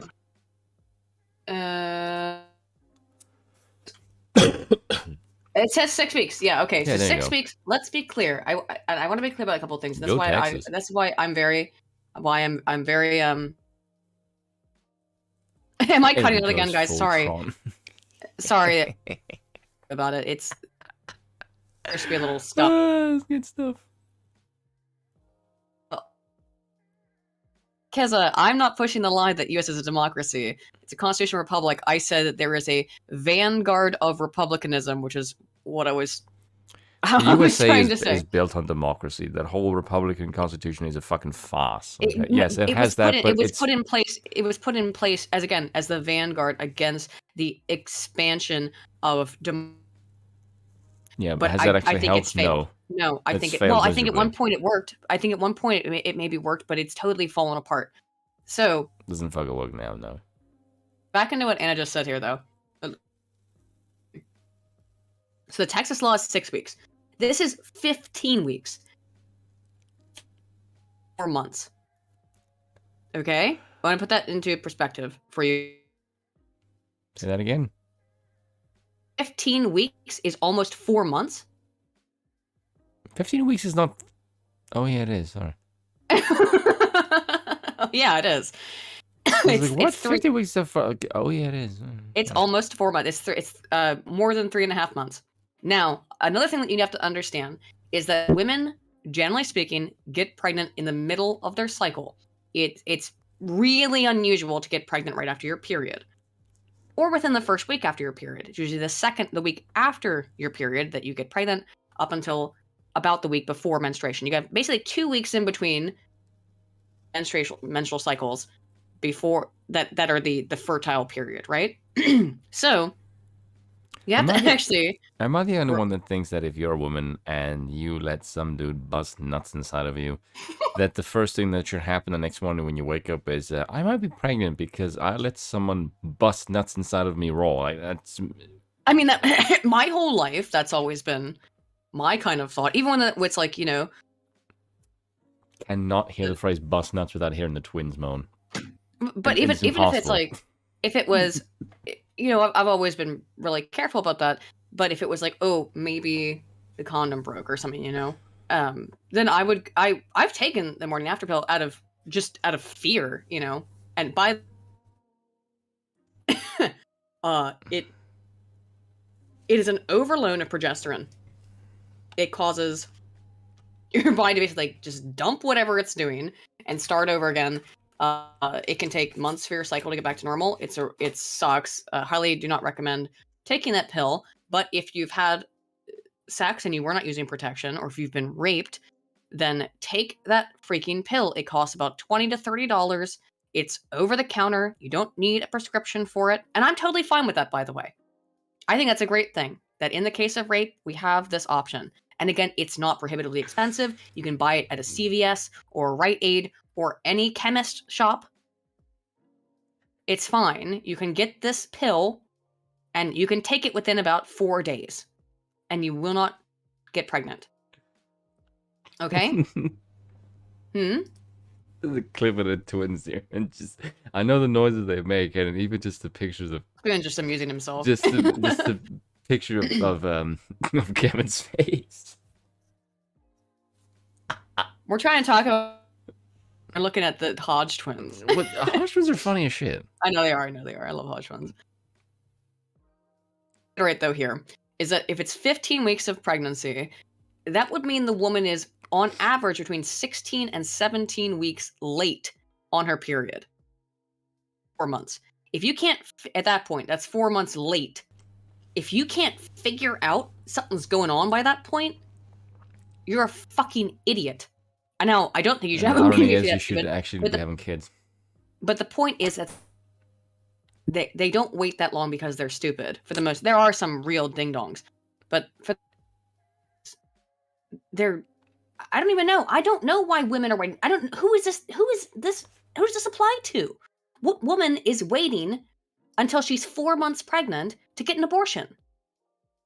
Unless there's a severe medical thing. But by the way, I guarantee there's some shit in here where if there's a severe medical thing, then where it's like the mother or the child, because it's basically this way in every single state, as far as I know. They don't force you to carry a dead baby to term or force mother. I don't know any state where that's the case. Now, I could be wrong, but as far as I know, that's not the case anywhere in the United States. Where if it's a life or death, and that's what they always want to say, life or death, life or death. That's not how that's not how any of this works right now. They're talking about at-will abortions for any reason. I do agree with DP, by the way. We do overestimate the attentiveness of the general population. Oh, maybe I even underestimated it because I think everyone's in the general.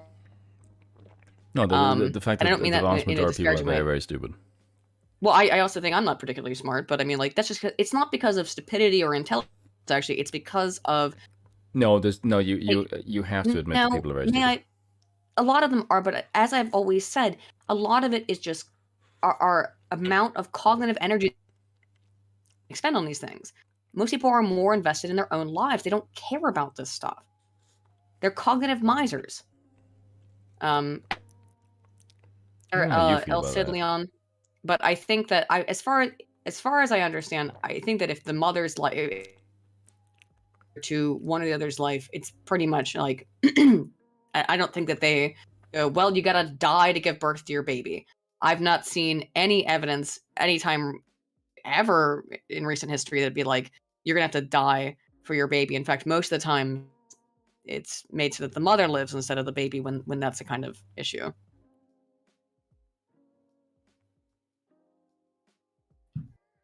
Anyway, the point is that I was making here. Apparently, your ovaries went into overdrive when you saw someone's niece. Kisses? I didn't remember that, but maybe I did. Yeah, women tend to like lose their shit around the small thing. Oh, yes. Because I know, yeah, the niece is adorable. Yeah. Seems like a baby with like bright blue eyes, or Right, Asian babies. right. Asian babies are adorable. I don't know. Most babies are adorable. No. There's a few. There's a few babies that How sad are when you no. see an ugly baby. How sad when you see an ugly ass baby. I remember someone said the thing to say when someone shows you a picture of an ugly baby is to go, "Nice phone." What do you do when you see an ugly ass baby? Because most babies are adorable, but then there's just some babies where it's like, and there's like no in between. The babies Again, either like Asian baby, because Asian babies are adorable. Yeah, I lots of white and black. Most babies are cute. No, Again, no. Asian specifically. Asian babies look really funny. I don't know. I think I've seen most Asian babies. They look cute. really amusing. But like I said, it's like there's no in between. It's either that's a cute baby or whoa, is that an ugly baby? There's like no, yeah, all bless its heart, DP. I've only got one picture of me as a baby. Oh, do you? Yeah, and I actually look really funny because I'm sitting on the lawn. Mm-hmm. And my hand, and I've got this like unusually like devilish grin on my face, Uh-huh. and my fingers, Well, my fingers are in the Ronnie James Dio devil horns, rock and roll gesture. So I'm looking at them like, oh look, even as a baby, I was destined to be a metalhead. Yes. When I was a baby, at least, allegedly, my grandmom came in, my grandmom from West Virginia, and her first sentence when she saw me and my mom was, she said, "Look at all that horror," because everyone, like, people legitimately thought when I was a little baby that my mom cheated on my dad because I looked like an Eskimo. I had like very, kind of almond shaped eyes, black, and really black, curly, and thick as fuck hair. Now, I grew up to have green eyes, not almond shaped, and brown hair, but I don't know what happened there. It was just when as a baby, I looked Asian. Yeah, so did I actually. Chubby Asian baby, Yeah. I have gotten a fair few people asking me before, do you have Asian ancestry in you somewhere? It's the one that I've gotten before that is quite weird. I've gotten a fair few people asking me my voice, am I Indian? I mean, what the fuck do you hear that from? I don't hear that in my voice at all. No, I don't get it. So, yeah. You told me that before, though. Who asked you that? Because it was in the video that I did about my accent. Because I said right. I wanted to do a video on my accent, and people were like guessing in the comment section even before I made the video. And the Indian was bizarrely the most referenced. Right, you said that. And I was like, what the fuck? Where the hell? This is weird. Show Bob and Virginia. Yeah, it's very, very, very few people will actually guess South African. Getting back to the point here, though, sorry, is that in the Texas bill, again, you have to add 2 weeks to all of these, right? From when the woman has had sex or when she's had her last period. So, in the case of the Texas abortion, it's 6 weeks. That means it's closer to 8 weeks, which is 2 months. You've got 4 weeks after between 2 to 4 weeks. Excuse me, 2 to 6 weeks after your missed period to get it taken care of, if that's what you choose to do. That's a long time. If you didn't, yeah, 2 to 6 weeks.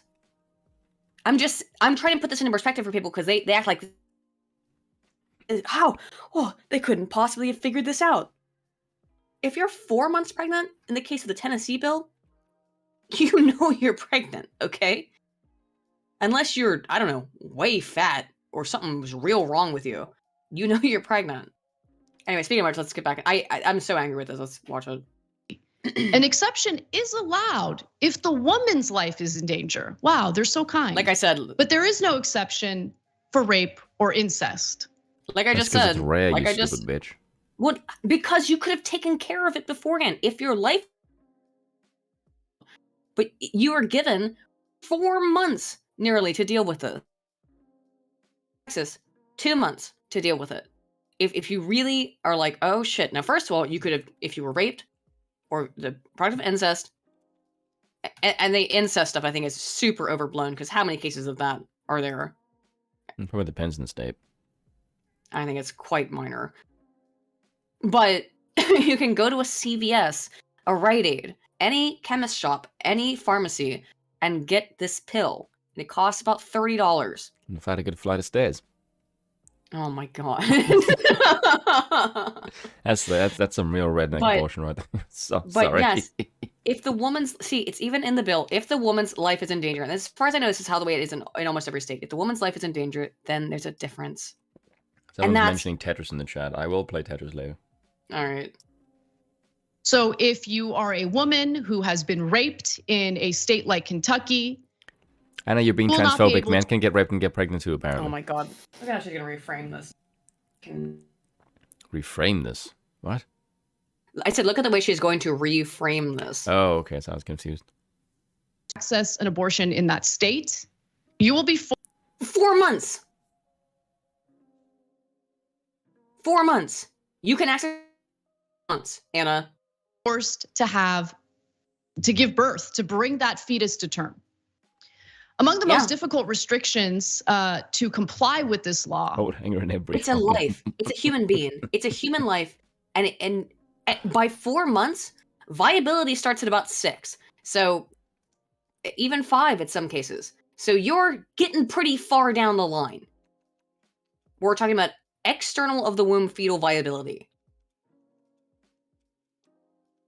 Not going to be probably a good life for that kid, but because you really need, that connection to mom, but still. Is the new rule on fetal remains. The law requires abortion clinics to work with funeral homes to bury or cremate the remains of each aborted pregnancy.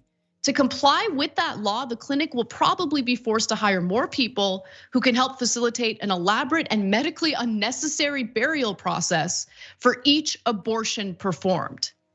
And the abortion providers in the state do not have sorry, why? You're right. Which? Do you know why it irritates her? For financial reasons?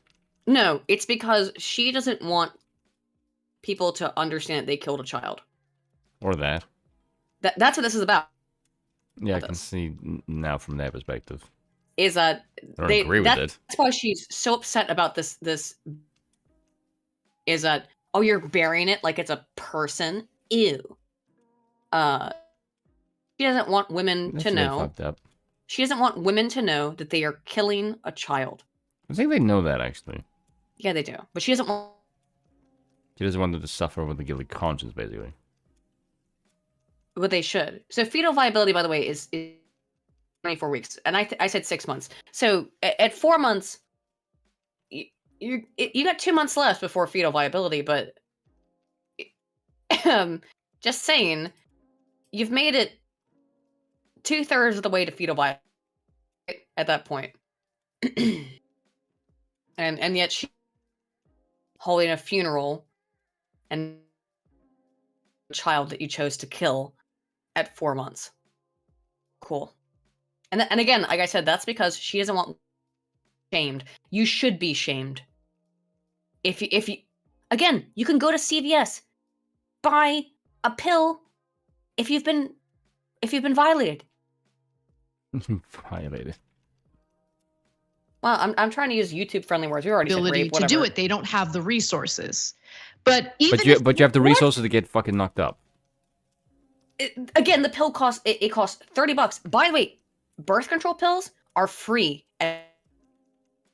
You can get them for almost nothing. Most jobs cover birth control under your health care.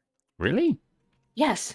In the United States, birth control pills. Yes. That's condom. You can buy a condom at any gas station in the United States. Like, there's no excuse for this.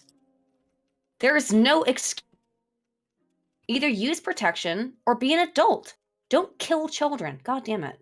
If they do have the resources, even if they manage to, I don't know, fundraise, find a way to get some sort of grant from a wealthy lib benefactor. It doesn't matter. None of that matters because turns out funeral homes in the state of Kentucky have no interest in working with abortion clinics. I wonder why. So this is the roundabout way the state of Kentucky has banned abortion.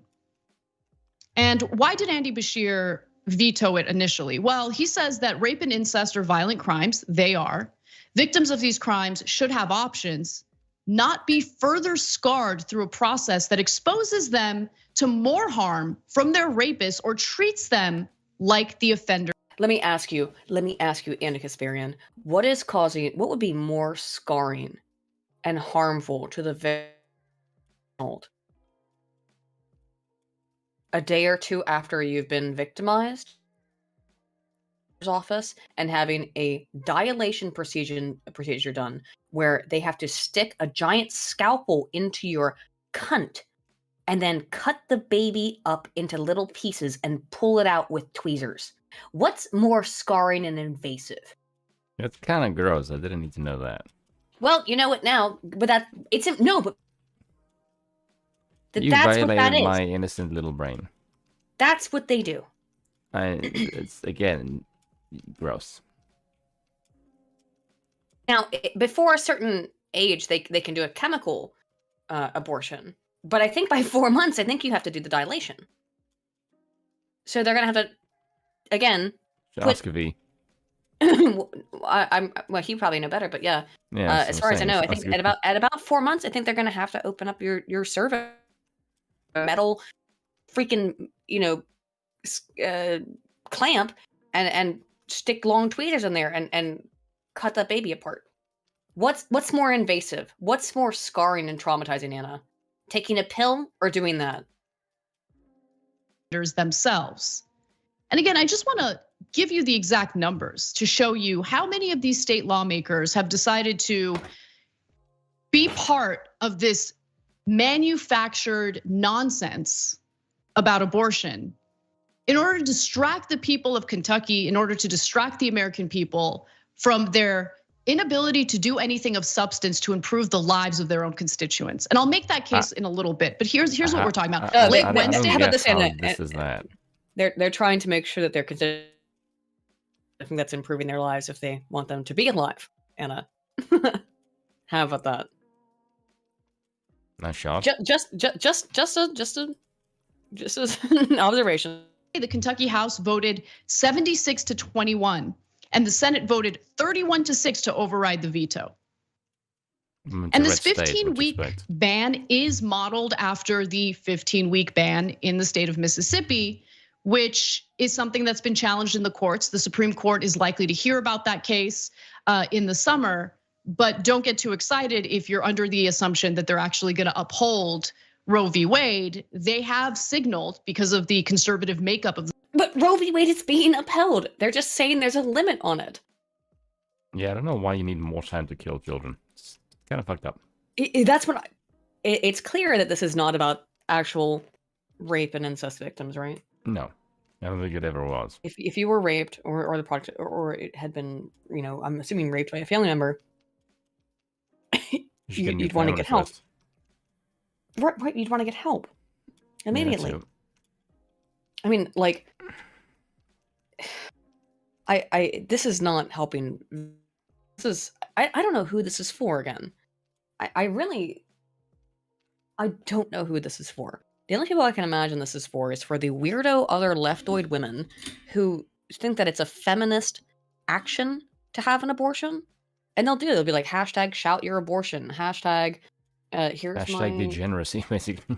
That's what it is because they think it's like a feminist rite of passage to have an abortion. And like a feminist rite of passage, but it's actually have sex.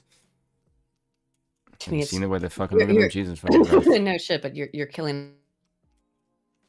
I know that you and I disagree on some of that, but you would probably not necessarily, but likely become a. And there's nothing. Even though I am okay with, again, Plan B, I'm even okay with this abortions up to. I'll be okay with the 15 weeks, okay, because maybe you were raped and you need to figure you were a product of incest, and you need to figure out how to Part of take care of it. insects. That sounds fucked up. and you need to figure out how to get away from your family and figure this out and what to do about it. 15 weeks, again, it's 4 months. When we actually look at the timeline of how this would take, it's 4 months, and it's since your last period. So you're pregnant at that point. You're well aware. And I really feel like so much of this legislation and Anna, I think, is lying. I think she knows she's lying because she's a woman and she knows how the women's bodies work. And that's why I think so many of these women are lying. I think so many of these women are lying because they know how their own bodies work, and they're lying to men and the public about how women's bodies work and how our cycles work, because to gain an advantage. And I don't know why. I think it can only be to avoid accountability. That has to be it. To be lazy, essentially. It's like lazy at the expense of another human being's life. That's not excusable. It's not excusable. And by the way, you're not going to have a fun time either. Like I said, I explained what happened. No, I think the fun time is before that happens. Well, yeah. I don't understand why women want to be able to have later term abortions if it's not medically necessary because there's a major... I don't get it. Can explain it to me in any way that makes any sense. That they are willing to potentially restrict abortions in this country. So I give you all of that. You can just like not have sex. Obviously, I'm against this. Yeah, but I've been over the Judith. We went over the Judith Jarvis Thompson arguments about like the very hot house with the window screen and stuff. It's a ridiculous kind of thing to say, like, don't ever have sex. But I think what's more ridiculous is why is it so hard for them to just not deal with it immediately? The second you find out you're pregnant, if you don't want it, go get an abortion. It's legal. They're just for 5 months. That's all. You can't wait until you're in your... I've been very clear. I've been on the record about that. But I think it's worth taking a look at what really ails the people of Kentucky and how those are the very issues that are consistently ignored. These are the very people who are consistently neglected by Republican lawmakers in the state. No, they're actually just conservatives. So if anyone from Kentucky happens to stumble across this video, I just want you to get to know your lawmakers. In fact, I want you to get to know your state. Does it ever occur because to you? while these goons are specifically focusing all of their attention on this. Sorry, what were you gonna say, Spin?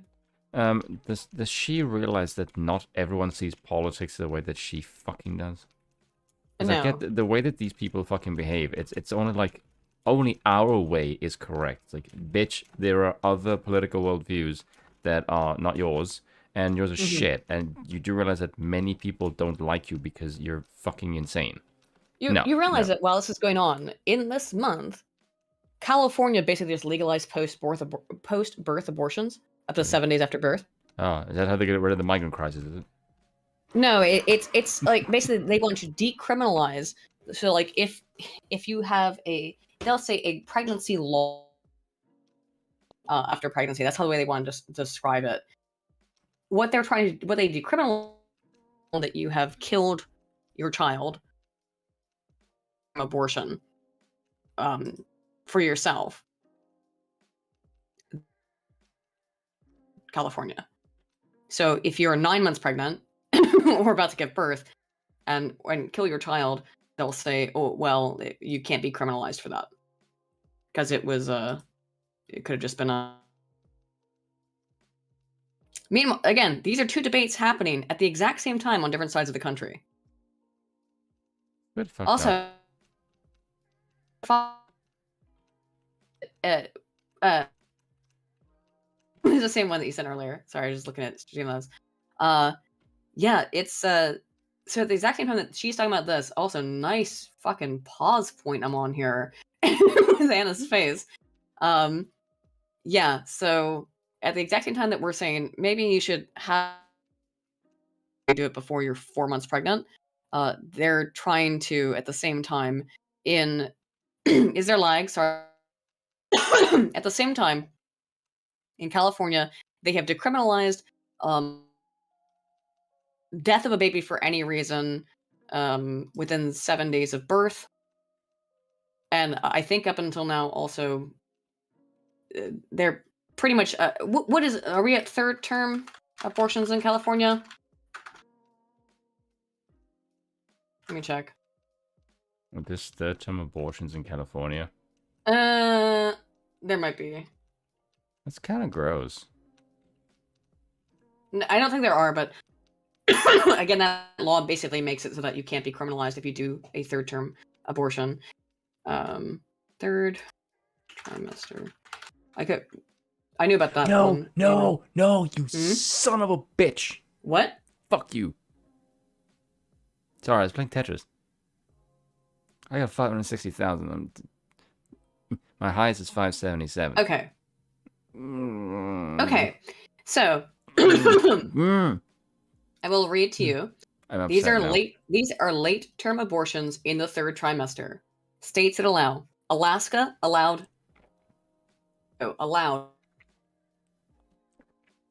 New Hampshire allowed, no restrictions. New Jersey, no restrictions. New Mexico, no restrictions.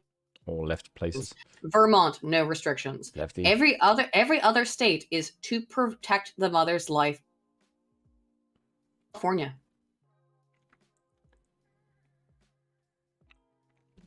Pissed Yeah. off now. Although California now has this. Stop kill the mocking me, baby, Chad, you bastards. you're kind of okay with. But it's already on the books that you can have a third term for any reason in, what was that, 5 states in the US. Great. Is that not?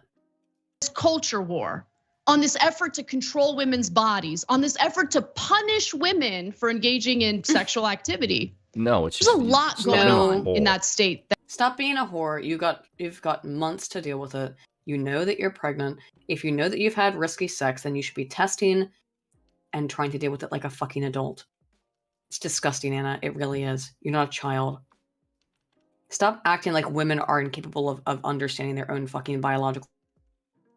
Or some of them behave, but thinking some of them probably don't. You're the way you're basically saying women are too stupid to figure out their own bodies, and I find that a bit offensive. I don't find many things offensive about, but I think that by you saying women are too stupid to figure out if they're 4 months, that you are. Have you seen the way the left works nowadays? Oh, I know. They're too stupid to figure out they're even women, let alone how their bodies work. Oh yeah, but they're pet interest groups. They're pet groups that always vote for them. Women and Black people, and they're losing the Hispanic vote for this reason. They think that, and they treat us and think of us as all dumber than dirt. And I'm tired of that shit. Well, I'm not dumber than dirt, Anna. Maybe you are. I'm not, though. That deserves some attention. So let's get to some of those details. According to data released Wednesday by Kentucky Youth Advocates, 205,000 children. Let me read that again. 205,000 children, more than 20% of the state's youth population, live in a household that earns less than $26,000 a year for a family of 4. That's probably and black. nearly half of. No, it's actually not. Kentucky's mostly white. Really? Kentucky's mostly white. Kentucky is part of the Rust Belt. Kentucky is right next to my home state. These are very poor white people who live in areas with almost no infrastructure. Now, Anna Kasparian, on any other day, would talk about how poor, stupid, idiot Republican white people living out in Kentucky. But now all of a sudden she cares about them. Now, she would never want any businesses moving into Kentucky to full of redneck Republicans. But she cares about it now. How curious is that? I find your concern and empathy to be highly suspect, Anna Kasparian, and highly telling. Kentucky's children are living in households with annual income below 200% of the federal poverty line. Yeah, real quick, let me find out. Let's find the demographic data on Kentucky. I'm gonna guess it's like 85% white. Whoa, I was right. 86.9% white. So 87% of Kentucky is white. She does not care, would normally not care about these people at all. She only cares because this is her particular pet issue of the day. Normally she would, I'm sure, well, I'm sure she actually would love for white people to kill more of their children, but maybe that's why she's invested. And if you, of course, break it down by demographics, the numbers are much higher when it comes to Black children. 42% of Black children in the state's urban centers of Jefferson and Fayette counties live in poverty. The same is true for Latinx children in Fayette County as well. Look at this. And they've got a problem with teen pregnancies in the state. But yet the state is the state is 87% white. So she has to focus on Black people, even though the state is 87% white. The birth rate is insanely high in the state of Kentucky. Let's take a look at that. Wow, 27.3 births per 1,000 teenagers between the ages of 15 to 19. I mean, I'd say that's kind of fucked, but culture. I mean, it is a different culture. I know because I grew up in the region where people young, they work in very low collar jobs because there is no upper mobility. There's no upper mobility for people in places like Kentucky and West Virginia. They're kids young, and that's what they do. There's no nice media jobs for them, Anna. Sitting in a comfy little, unfortunately for them, but you wouldn't care about that because they're mostly white. But they want to make that number worse. Because I would venture to say they're not in favor of sex ed. They're not in favor of educating teenagers. That's a fucking jump now, isn't it? She said, I would wager. Do you have any data? Do you have any evidence that Kentucky doesn't teach sex? By the way, oh, you don't? Oh, you don't? By the way, the idea that sex ed makes people more responsible is a fucking joke. Like, there is actually no data to support that claim at all. Evidence that in some cases teen pregnancies went up when they started teaching sex ed in some areas. Yeah, that's because Thomas Sowell has it in his book. Yes. And that was literally the same hypothesis, was that if you teach these people sex ed, the teen pregnancy rate will go down. And no, actually, it went fucking up. Yep. Well, it seems to be that way. It seems to be that way, at least. So I don't know. I'm going to assume, you absolute retards, that it has nothing to do with the education level. What it to do is the complete lack of fucking morals, which is supposed to be the job of the parents, not the fucking state. I don't know if it's morals. I would say that no, it's definitely morals. I'd say in these communities, it is very like bad morals. They're very rural. No, it's that like, well, I'm gonna go. I grew up on a farm. I'm gonna work on my parents' farm. Well, I grew up on a farm. I'm going to work on my parents' farm. Why don't we just I'm not going to go to college. I don't have an intention to. Neither do you. Let's just have kids, you know? No. Oh, shit. Fuck. Oh, I thought you were screaming at something else. You're just screaming at Tetris. I'm always screaming at Tetris. No. To ensure that they prevent pregnancies. I'm sure they hear all the abstinence. You just freak out and yell some random obscenities. Then, yeah. I know what's going on. No, you don't. It's only nonsense, which clearly not working in the state of Kentucky. By the way, Anna, you might not want to look. Anna, you might not want to look into the abortion frequencies in inner city Black teens, because that abstinence stuff, all that stuff is not working on them not getting pregnant. By the way, they still get pregnant. They just abort their babies. And by the way, if you care about Black people so much, you love them so much, why are you in their own? I don't give a shit about Black people.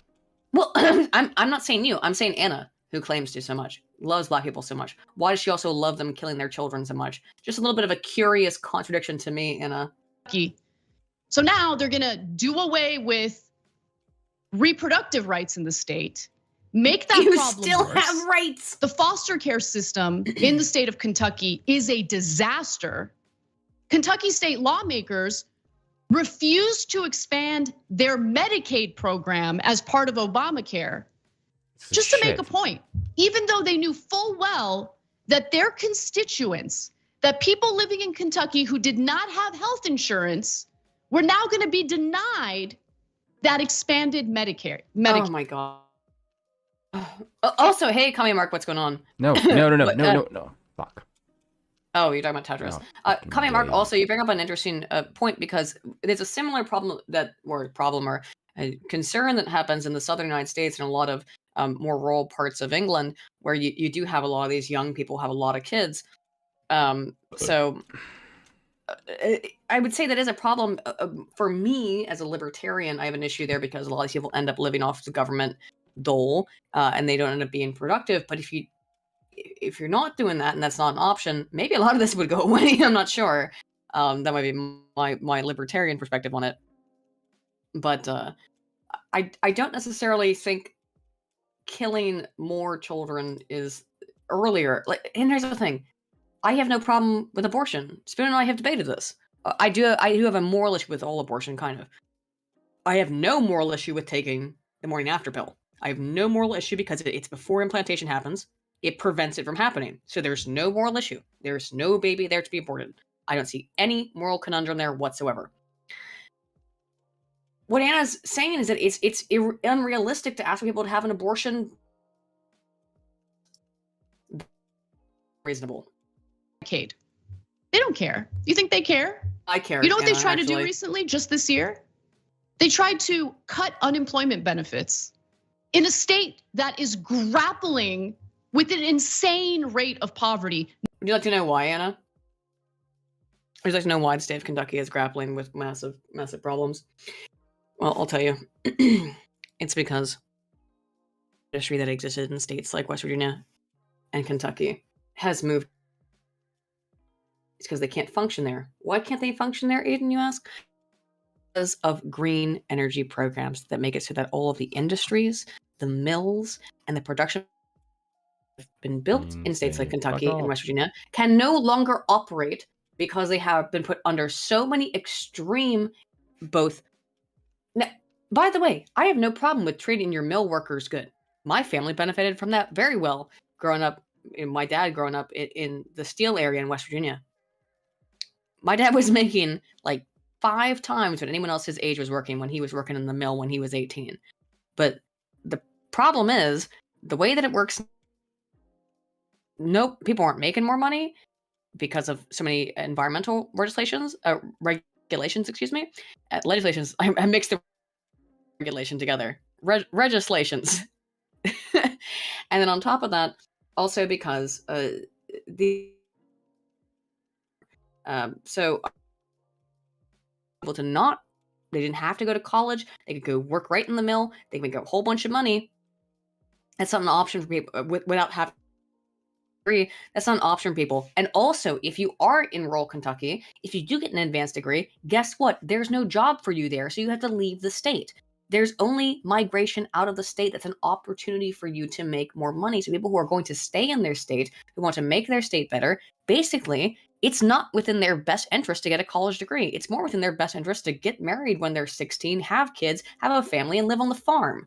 That's what makes sense for those people because of the state of their state, right?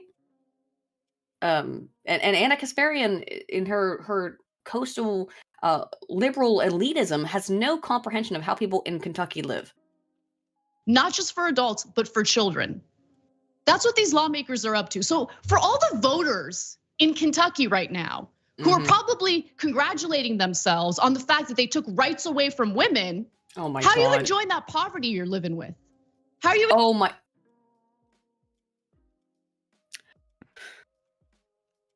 I don't think she knows the first thing about the state of Kentucky. They feel like you're more... can't. I'm trying so hard not to be angry.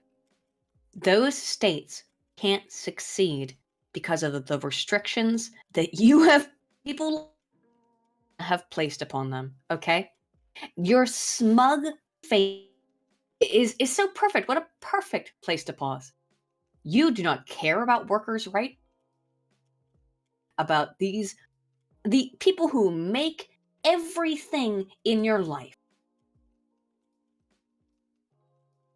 You think they're lesser than you, and you think they're subhuman, and that's why they don't like you. They're in poverty because coastal elitists know they can abuse them, know they can financially manipulate them, and that's why this is so freaking disgusting. Absolutely disgusting. Join all the homeless kids you have in your state. Oh my God. This is your priority? This is what you're proud of? This is what you want? Yeah, it actually costs less money. Let's take a little look at. Yeah.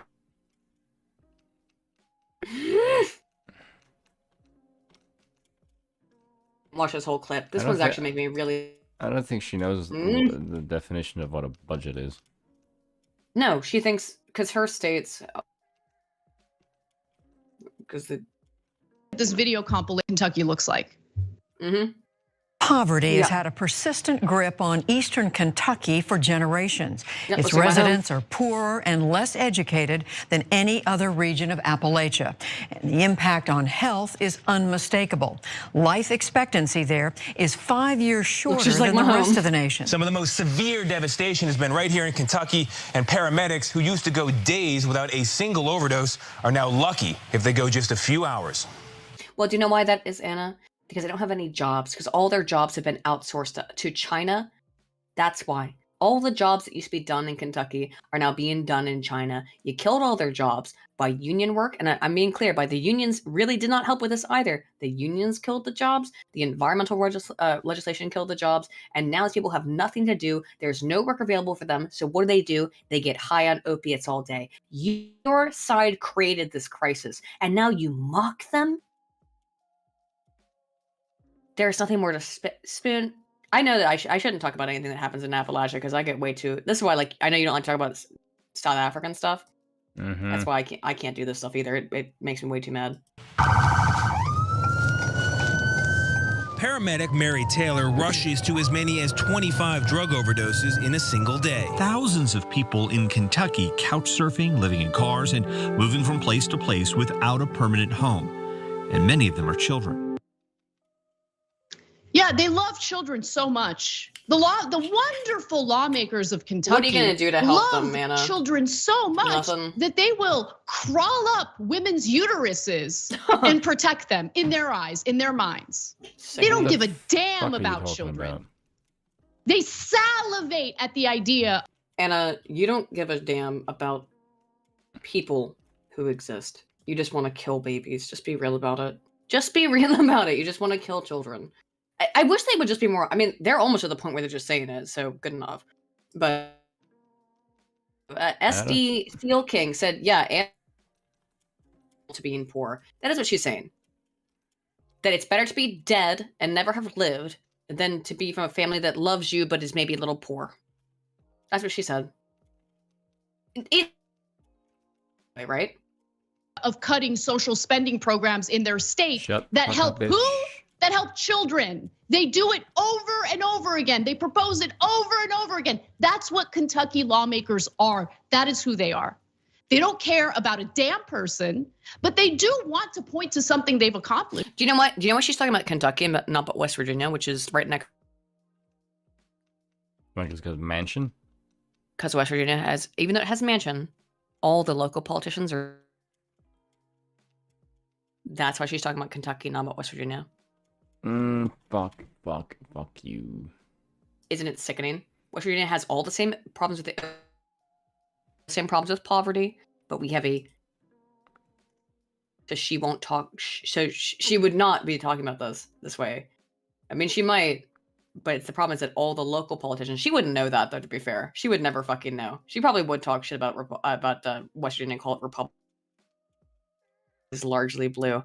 And why is West Virginia largely blue? Oh, because they were all union workers and they should trust the unions and trust the Democrats. Look at how you have ruined our state. Destroyed it. Destroyed every industry, every business. Made it so that regular people can't open a mom and pop shop because the insanely high in one of the poorest states in the country. Yeah, I'm all right. Oh, said Leon. I just get, like I said, I can't talk about Appalachia. It gets me too personally upset. And this is typical right-wing nonsense.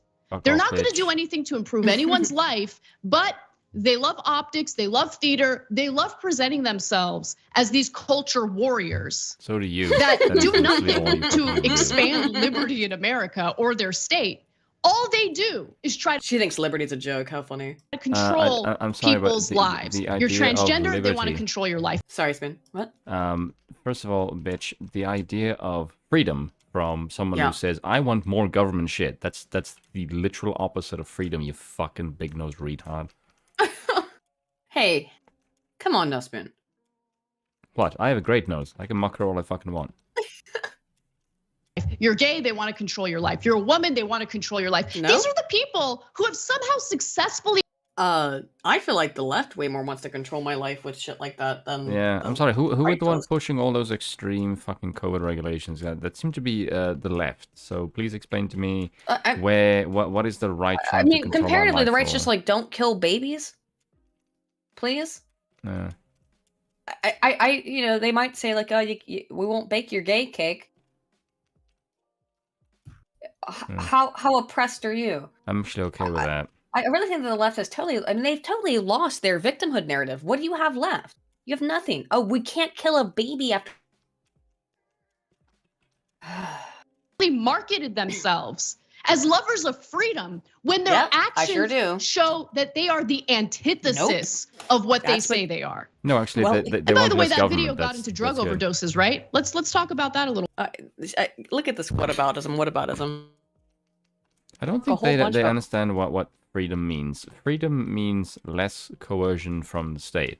This bitch is constantly screaming about fucking more programs. That this is is not what the actual. people want. I think people often misuse the term whataboutism, but this is actual whataboutism. She's talking about like, oh, they've got a bunch of, you know, drug problems. Yeah, they do. What does that have to do with this abortion issue? It's unrelated. It's unrelated.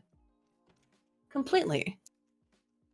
What the fuck is this? You just want to talk about on Kentucky and talk about what a shit state it is. So you can say like, well, dang on them Kentuckians sure is a bunch of dang on rednecks. I already know. Trust me, Anna.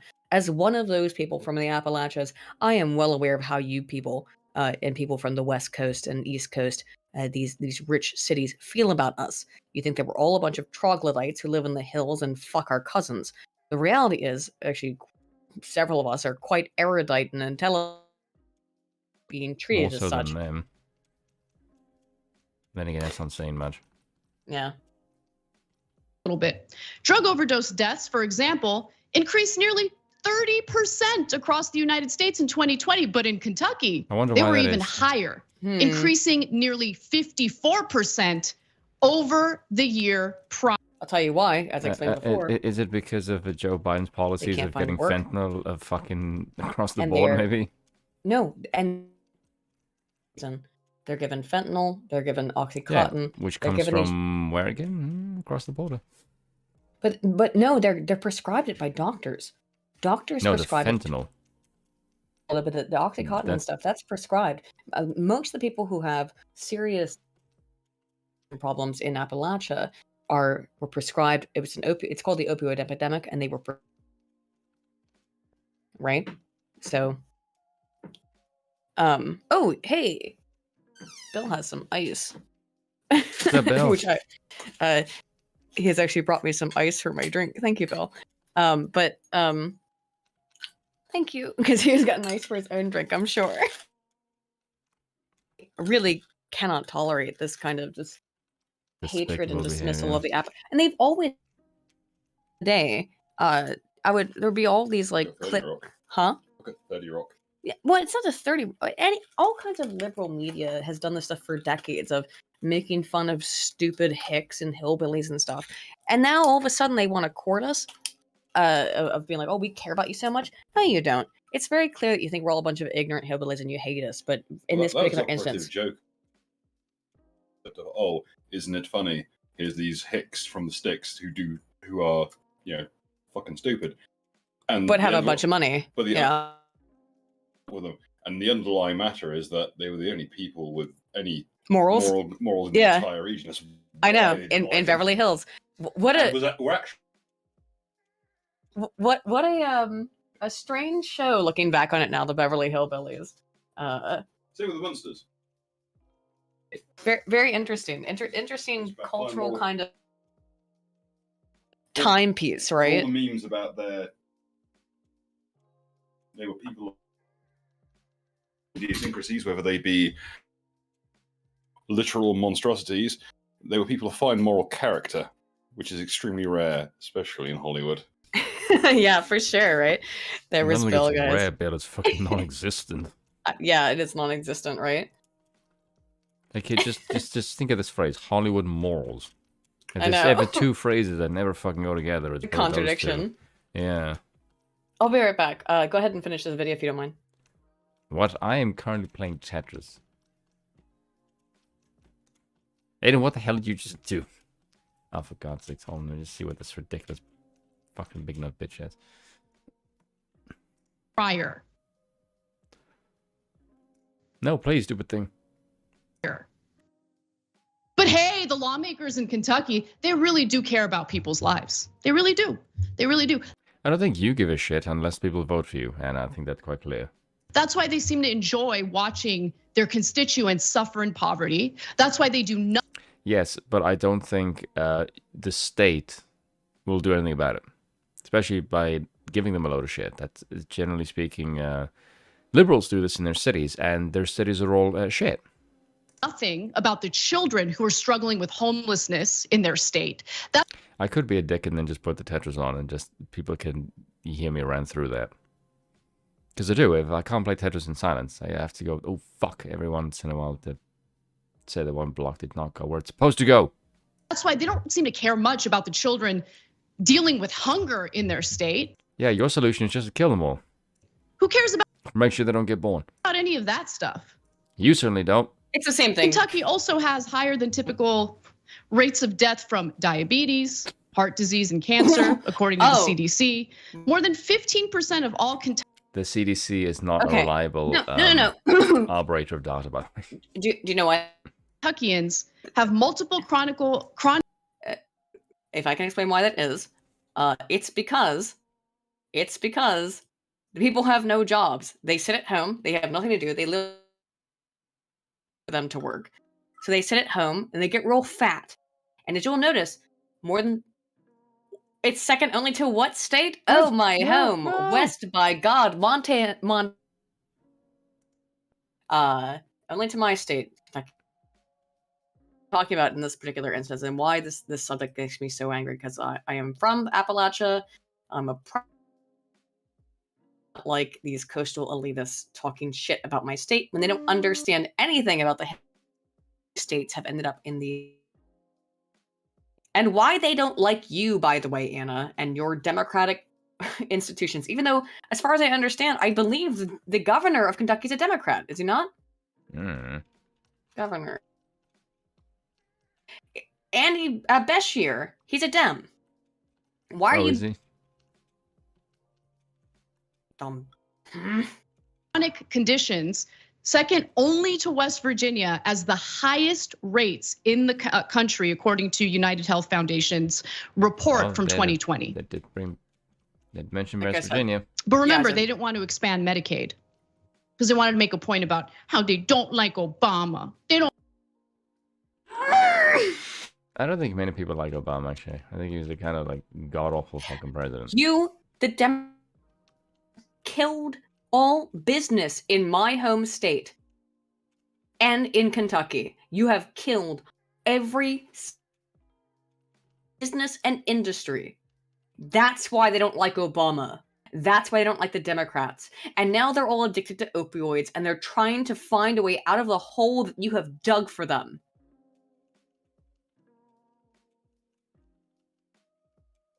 And Kentucky were Democrats for a long time because they were union workers.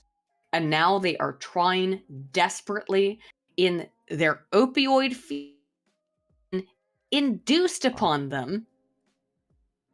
And you're screaming and screeching with your dictates.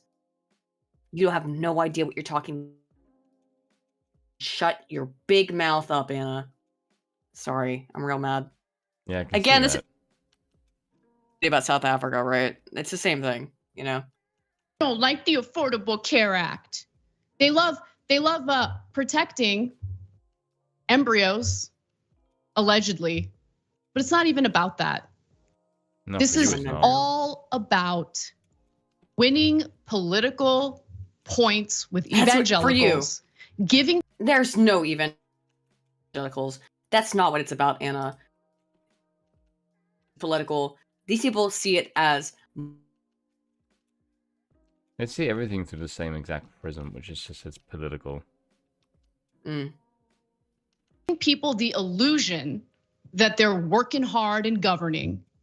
They're not addressing the most important issues in their own state. Instead, all they're focusing on is taking away your freedoms. Holy shit. We are trying so hard to fix our own states, and Democrats won't allow us. Holy fuck. If it'll make their evangelical or right-wing voters happy.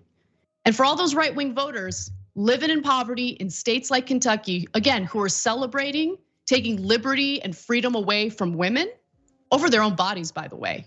That's not liberty. I hope you enjoy living 5 years shorter than most Americans. I hope you enjoy your poverty. What does this have to do with abortion? She's now celebrating. She's now celebrating. She's like, I'm glad that you will die.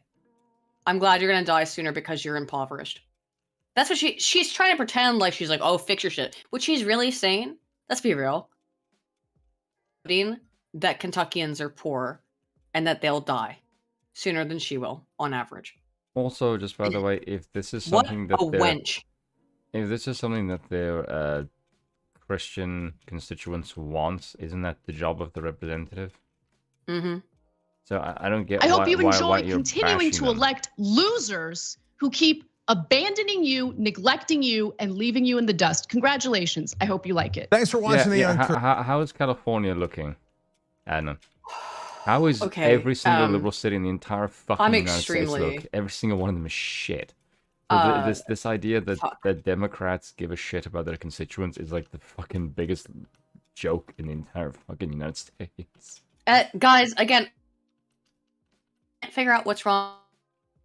There's no internet issues. It's something with either Discord or YouTube, but we can't figure out why on my side or it out. So I'm sorry if there's any cutting out when you're talking. Why that is, but whatever. Yeah, it's not me. My technology it's not, it's not me either. I'm 100% green. I've got full strong. It's because internet my connection. audio is nice to me because I'm a guy. What? No, everything on my side is 1,000% green. It's because I have a penis, Aiden. Stop fucking ruining this joke for me. I just have no idea why it's fucky. I think it's on YouTube's side. I'm gonna guess. I'm just gonna blame YouTube. Because you're at last. That's why. Rude. Not rude. It's Anywho. just truthful. Okay, so that made me really legitimately angry. But here's something to make you really legitimately angry, Spoon. No, fuck that you. One, no, listen here. No. I am so sick of men coming into my men. I'm sick of seeing your fucking face. And that ridiculous fucking weave you're wearing. Cause I did a speed test. It's up 50 Mbps up 5 Mbps and down 50 Mbps. So and I'm not hosting. It's on YouTube side. It's not on our side. Dear Lord, make this bitch shut the fuck up. You Not mean you, by Joy the way. Reid? I know. Yeah. I know. And asking me stupid, basic biology questions. They're so stupid, but the fucking bitch that you jackasses put up to the Supreme Court can't fucking answer them. Well, what does that answer say either. about you? Well, But that actually tells me that black women are not that bright. Well, watch Joy Reid also not be able to answer the freaking question of what a woman is either, and how That's because she's stupid.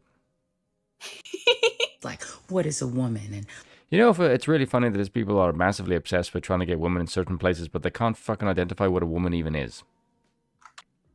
Their worldview is fucking retarded. Much like everyone who ascribes to leftism. are babies valuable? I am a mother. Well, you're black, and if your abortion rates are anything to go by, the answer is no. But I'm not your mother. Thank God for that. If you need answers to basic biological questions, I will go ask a biologist because apparently you can't fucking answer that. you need to Google it or ask your Bitch, have you seen Google lately? I'm not asking Google shit. mama. Again, I'm a mother. You're a mother? My God, I Yeah. pity your children. I pity your children. Jesus fucking Christ.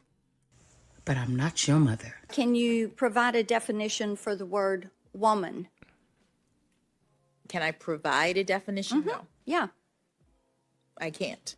God damn. If you ever needed any proof that white people are smarter, this shit could be played in fucking loop over and over and over again until know, that it should. message is buried in your head that clearly the white man is superior in intellect when this fucking bitch who is up for Supreme Court nomination cannot even tell you what a woman is.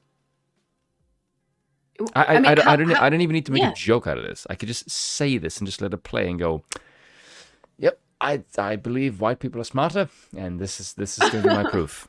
Well, this is just left versus right insane politics. Yes, the right is represented by a white woman, and the left is represented by a black woman, and the right kicks the shit out of the left all the time. I don't care, Aiden, if you tell me like you disavow fucking this reality. I don't think it's race. Just right here. Race is necessarily. I think that politics is 100% involved. That this is 1,000% a political issue. Where first of all, Aiden, how many black women voted Democrat? It's like 90%. Case in point. 85 to 90%. Yeah, it's they are the strongest Democrat voting. It's because they have no fucking brains. Demographic. I don't know about that, but Jackson is just her. I don't care about her race. I don't care about her politics. I care about her decisions that she's made in the court. I care about her race. I would like her race to fuck off because they're literally voted only for this purpose. So if I see that their race is there, it is because they're only there for their race and they have nothing else going for them. So by that criteria, I would like them to fuck off and only put a white person in charge. Because if a white person is there, then I know they were there on metric.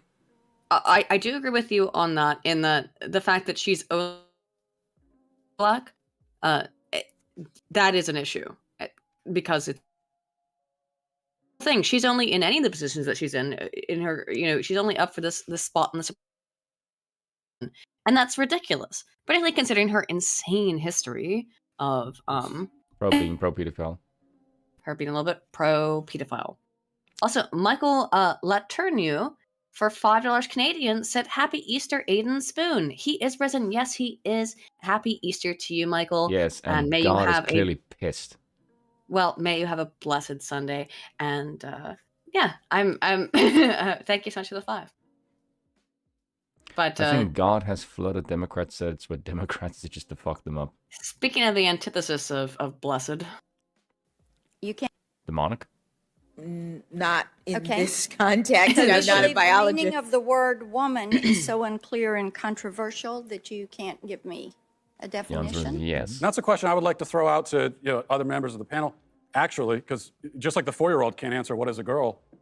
Well, this is one of the problems with this left-wing gender ideology is that no one who espouses it can even tell you what these words mean. Like, what is a woman? Well, can you tell me what a woman is? I can. No, it's I very can't. easy. Because it's not for me to say. Womanhood looks different for everybody. No, it doesn't. What do you define a woman? Adult, human, female. A human born with the genitals that facilitate the birthing process. That is my definition. It is complete. Is it XX or XY? What are your chromosomes? Now, there is a very small portion of people.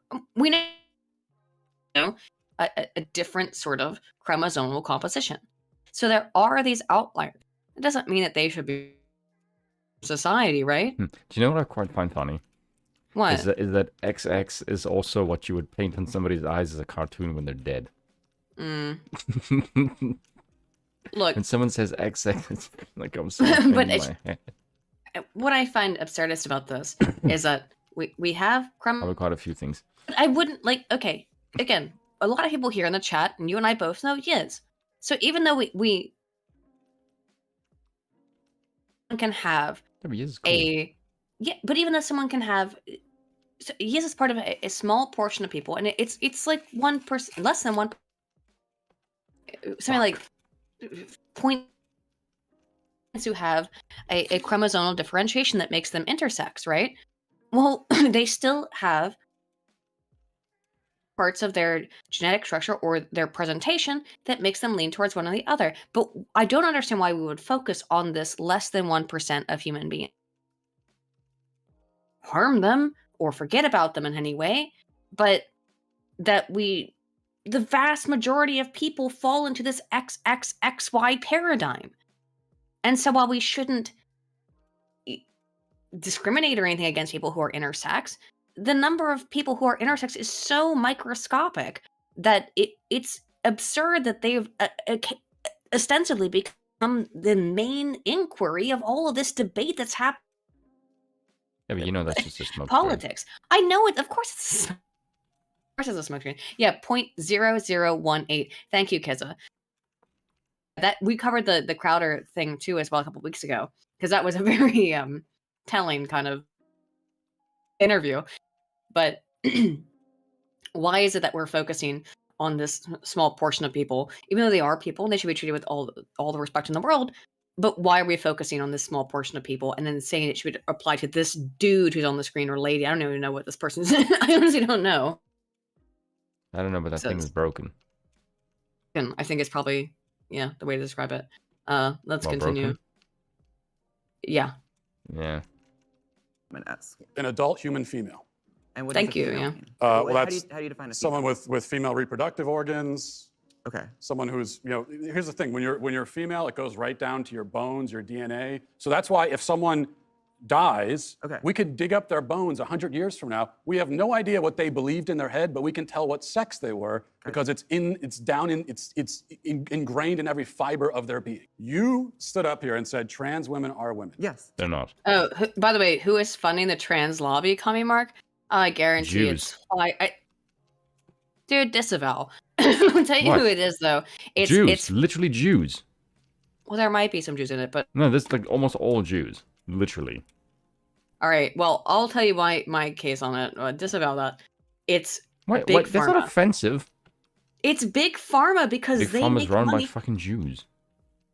Whatever. Okay, big pharma makes a huge amount of money. I'm not saying you should exterminate them. I'm not going fucking full Austrian on you, for God's sake. I'm just okay, like, who is funding it? Jews. The point is, disavowing. The point is... What? I had no problem with Jews. I'm just saying, like, these motherfuckers find Jews. On trees, a huge amount of money on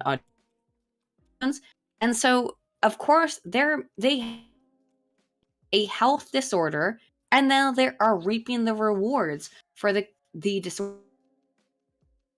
So of course it's big pharma who benefits from all of this. And I find that to be absolutely reprehensible. Tell me what you mean. What is a woman? Womanhood is something that, just as Ethan explained, I cannot define because I am not But myself. you used the word. So what did you mean when you said trans women are women if you don't know what it means? Right. So here's the thing. Before, but it's so infrastructure. So I do not define what a woman is because I do not identify as a woman. Womanhood is something that is an umbrella term. It includes people that describes what? People who identify as a woman. Identify as what? As a woman. What is that? What's to each their own. What you want to do. People who identify as a woman. What's a woman? I don't know. Okay. It was appropriate women. You want to appropriate womanhood. Okay. And turn it into basically a costume that could be worn. What's a woman? This was correct. I don't think there's an easy definition for what a woman is. As long as she's identifying as a woman. A woman is anyone who identifies themselves as a woman. A woman is someone that identifies as a woman. It's who you identify as. If you identify as a woman and you feel that I like the way that I can mention Jews and the whole chat loses their fucking mind. That's why I said disavow. But here's the thing, I don't have any problem with the Jews. I probably am more favorable to the Jews than most people I fucking know. I'm the worst white supremacist ever. Someone mentions the Jews, I go, yeah, I actually don't have a problem with the Jews. I actually think more people should emulate the Jews. Well, no.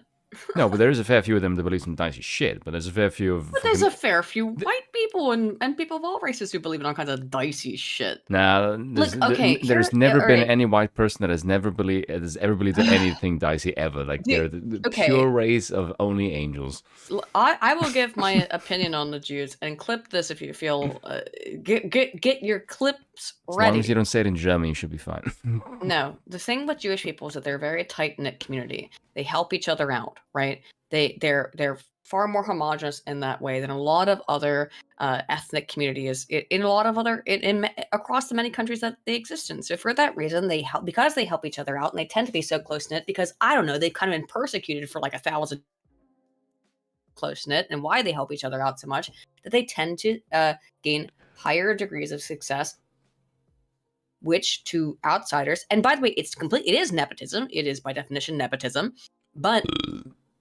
Sorry. It looks like there's a conspiracy where there might not necessarily be one, and it might just be nepotism.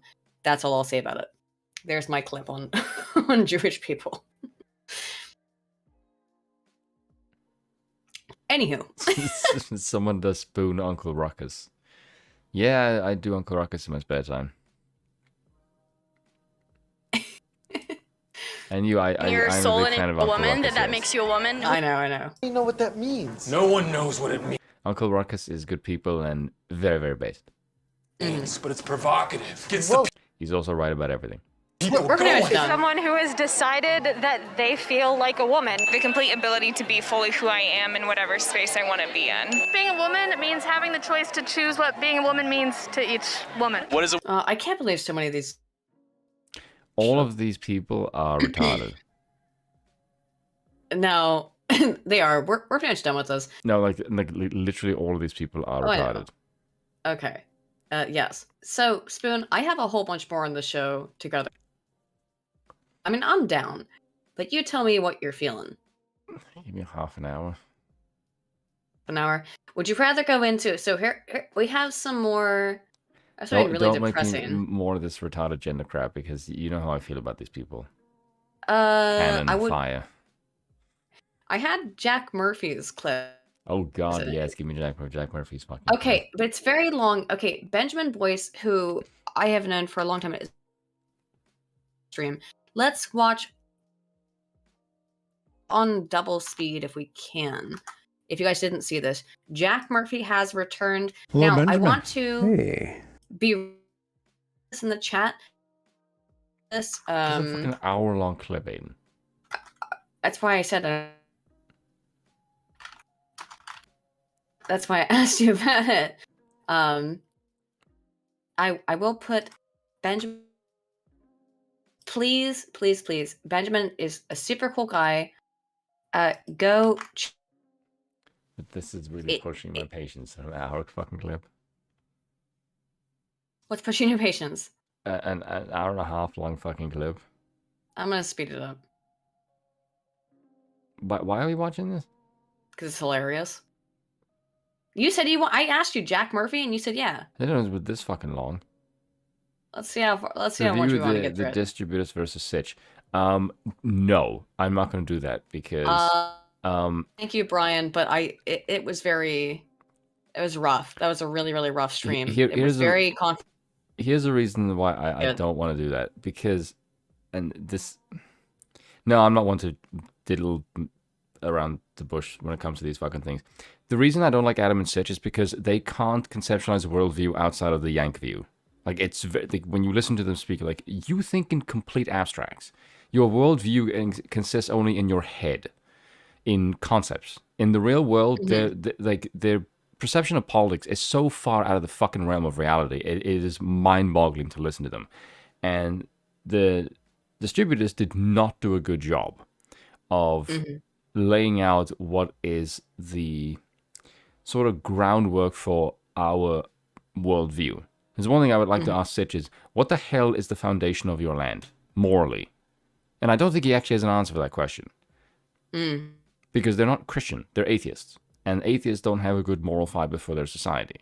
As you can clearly tell, because leftists, in the absence of religion, end up worshipping the state, and the state goes fucking tyrannical. So, to all those people who think that this worldview of leftism, happy yay, works, no, it fucking doesn't. It deteriorates into degeneracy every fucking time. You need a moral anchor into your society that makes it stable. This is why I advocated for the bulwark that is the monarch. You need some institution of morality in your society to keep it stable, because you can't leave it to the masses, because the masses are fickle and fucking stupid, and some force will take them over and derail them. I don't know why. This is just how humans work. You can't leave humans alone. They need a shepherd. They do. The masses are just ripe to be exploited by some force of some or other, whether it be a business or especially the free market. Free market and social values, oh dear God, do not go together. You get fucking OnlyFans and no, it does not fucking gel. And that's all I'll say about that, is because these fucking morons don't understand that you need some moral fiber. You cannot have materialism as the moral foundation of your nation. It deteriorates into fucking degeneracy and boredom. And boredom and no morals do not fucking gel. That your society is guaranteed to collapse. Yeah, I do agree with most of that. I think you do need morality, and I think that morality, unfortunately, which I wish was not the case, but it appears to be the case.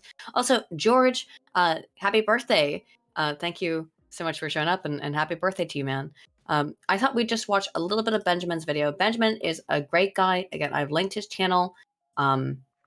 I think I've been on his channel before. Either I went on or we've definitely talked. Benjamin was somebody who really broke apart the things that happened in Evergreen State College. But I thought we watched just a little bit of his interview with Jack Murphy because it's... Someone asking, how do we find a good king?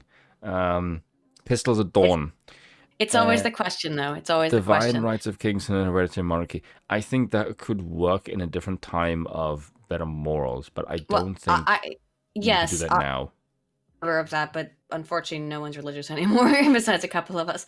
So, the Leviathan. I've not read the Leviathan, but you should. I would say if you're, I think you have to look at Elon Musk. Also, I don't want a Stalin. Stalin is a fucking tyrannical moron. Communism is really shit. Have a point there, though. I really think you might have a point. I would keep the Tsar. I wouldn't get rid of the Tsar and replace it with the fucking communists. The communists were worse. But I think that, hang on though, I think that's an interesting question. Is how do you differentiate why it would be good to have a monarch? I think that is a good question. Why is Caesar better than? Yeah, why is Caesar better than Stalin?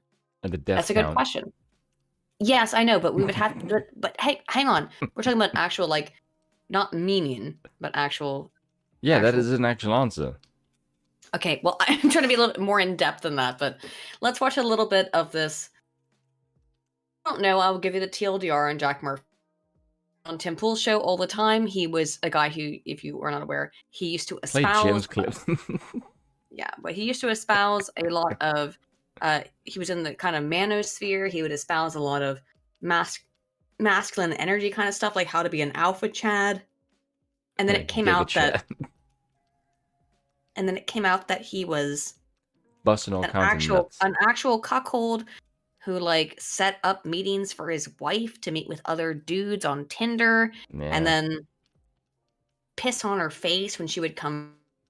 Yeah, he actually said he did that in the front lawn of his fucking house.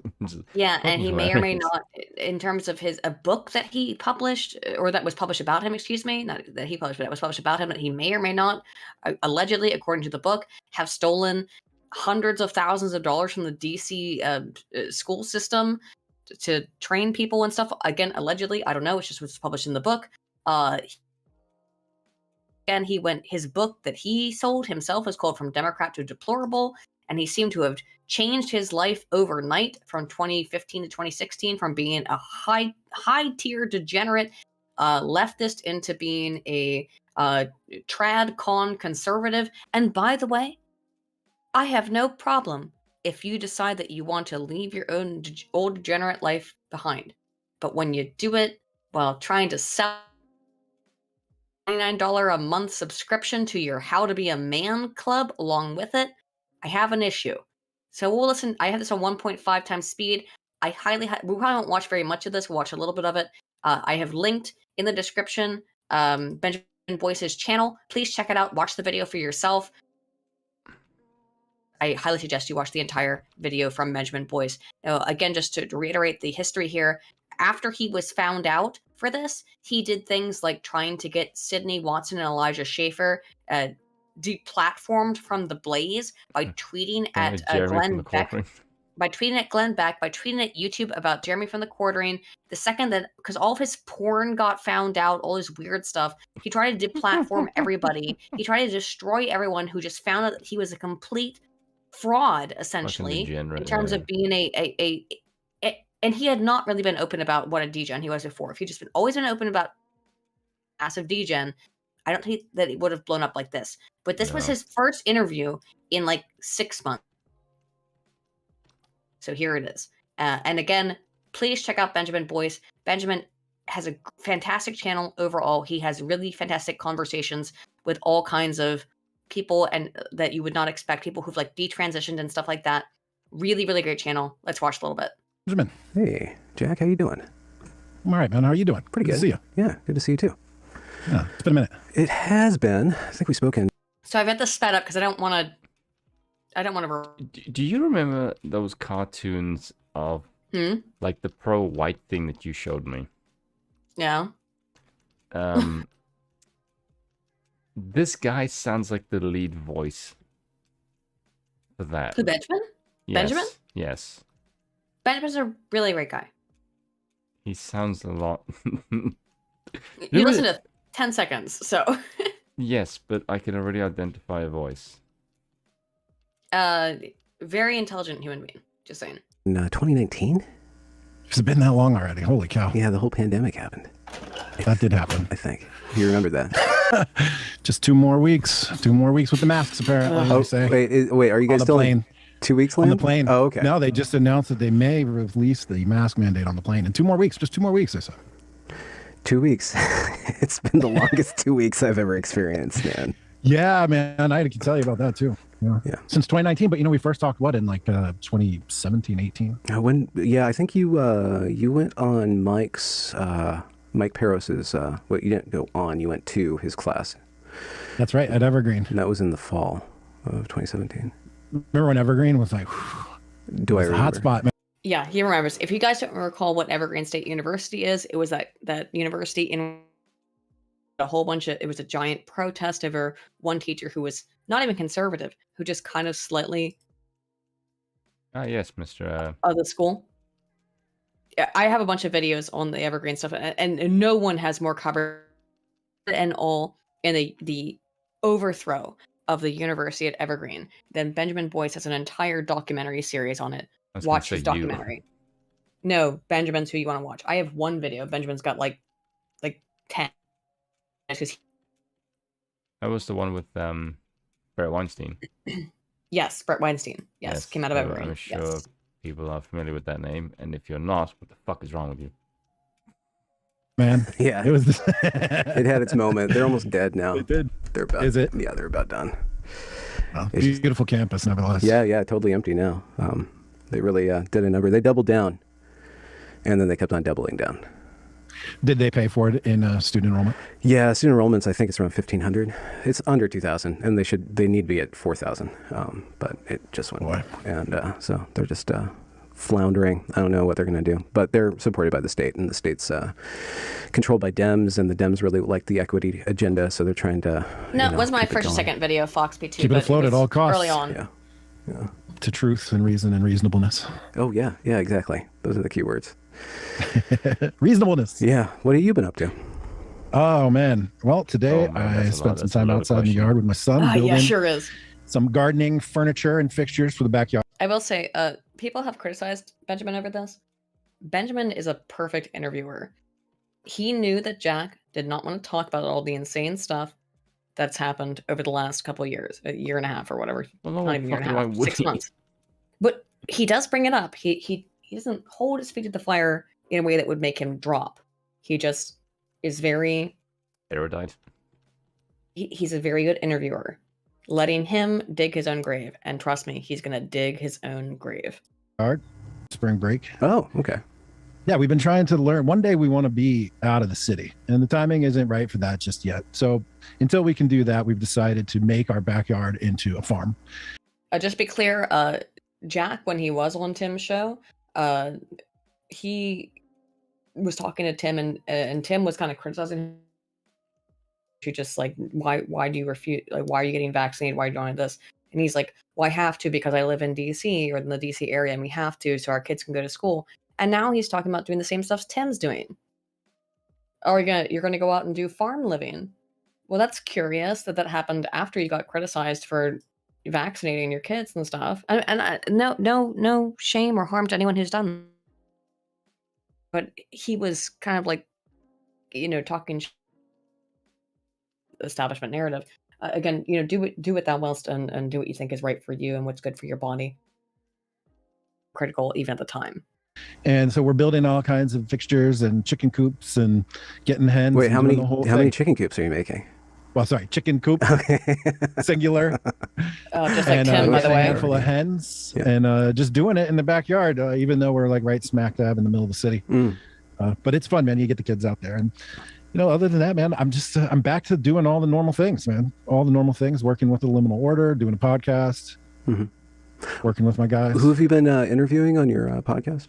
Just be aware also the liminal order is his men's help group that I believe is $99 a month or something like that. It's an extraordinary amount of money. I could be wrong, so I'm sorry if I'm incorrect about the amount of money it costs. But you have to pay a large amount of money to be a part of this men's help group. Where, again, the problem is not, if he was just an open degenerate, no one would care. But it's that he was like kind of saying like, you shouldn't be a degenerate, you should be a Christian. And yet he was found as doing all this degenerate shit even very, very recently, as much as like a year ago, and doing porn and posting it on the internet and stuff like that. The liminal order is yes, and his men's I am a massive proponent of men's rights, but I do not think he's an actual advocate of men's rights. I don't know this man. Aiden is such a big fan of men's rights. She wants men to have all the rights and women to have none. I don't think women should vote, but I don't think anyone should vote, to be fair. So take that as their whilst. I just had Jordan Hall on the other day, and before that, John Robb.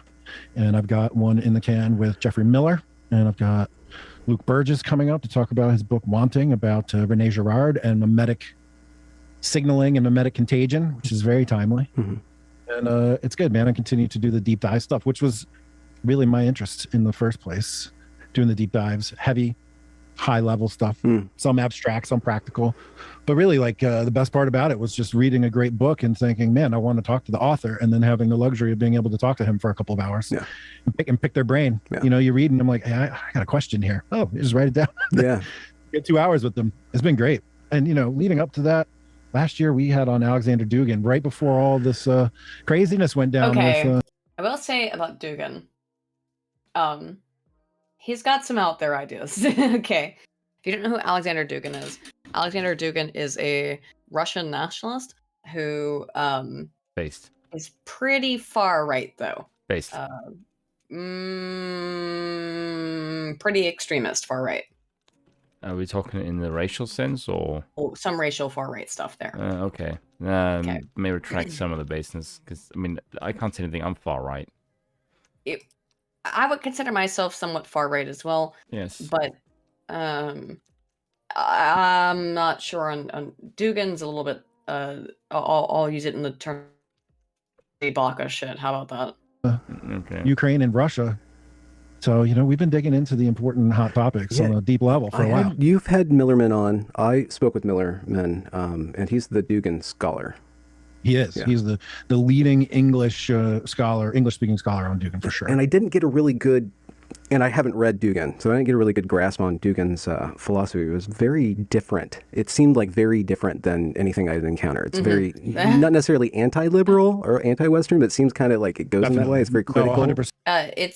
I would say that Dugin's writing is anti-Western, anti-liberal. You and I would agree with, Spoon. Again, I would suggest that you read some of Dugin's I'm just not. Whenever I see this stuff start to, so here's the thing. I think Spoon, you and I are NRX. We're Dark Enlightenment people, right? Yeah.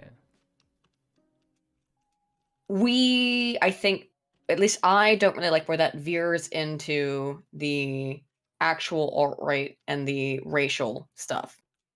Do you know what I mean? Yeah. Racial supremacy stuff, it makes me feel very uncomfortable. I don't like that. I'm not interested in talking about it, and I don't find it useful. I think it's which as far as I know that Dugan is not, but I'm not that bothered by it, to be honest. It veers into that kind of territory where I just don't feel comfortable with the racial. I find it disconcerting and uncomfortable. I always have found it uncomfortable. But Dark Enlightenment, by the way, as much as it is portrayed that way sometimes, it's not a racialist ideology at all. It's Dark Enlightenment is saying we have to look at the state Enlightenment of sucked. Yes, we have to reevaluate the Enlightenment. That's all it is. That's really all it is. 100% anti-liberal, but also 100% anti. I'm not a Duganist. I'm a student, right? I've studied and learned and read and talked to him as a way to understand one of the world's most interesting men, because he's a thinker of influence. And if you want to know what's happening and why things are happening, then you got to know. You got to learn. You can't just block it out and be like la la la. So no, he's anti-liberal, anti-fascist, anti-communist, and he's trying to come up with a fourth way. I think I'm far right by today's standards, but if you come out and you say the democracy is shit, you're not a fan of voting, and you want to return to a king, you're pretty far right. That is not a traditional stance in today's world. At least in the West, anyway. I'm a traditionalist in many ways, but not in all ways. I'm also very. I don't know. People think my ideas are contradictory. Maybe some of them are. I'm trying. Look, here's the easiest way I can explain it. I don't mind being called far right. I think it's kind of cool, actually. Whatever. I don't really mind either. Here's where I'm at. Right. I'm trying to balance two ideas. I'm a libertarian and to balance these two ideas. Monarchist. So sometimes if they seem contradictory, I'm sorry if they do, because they might, but maybe more. I don't think those two ideas are actually as contradictory as people believe. Libertarianism and monarchy are actually more aligned than I agree than democracy and liberty. I agree. They're actually polar opposites.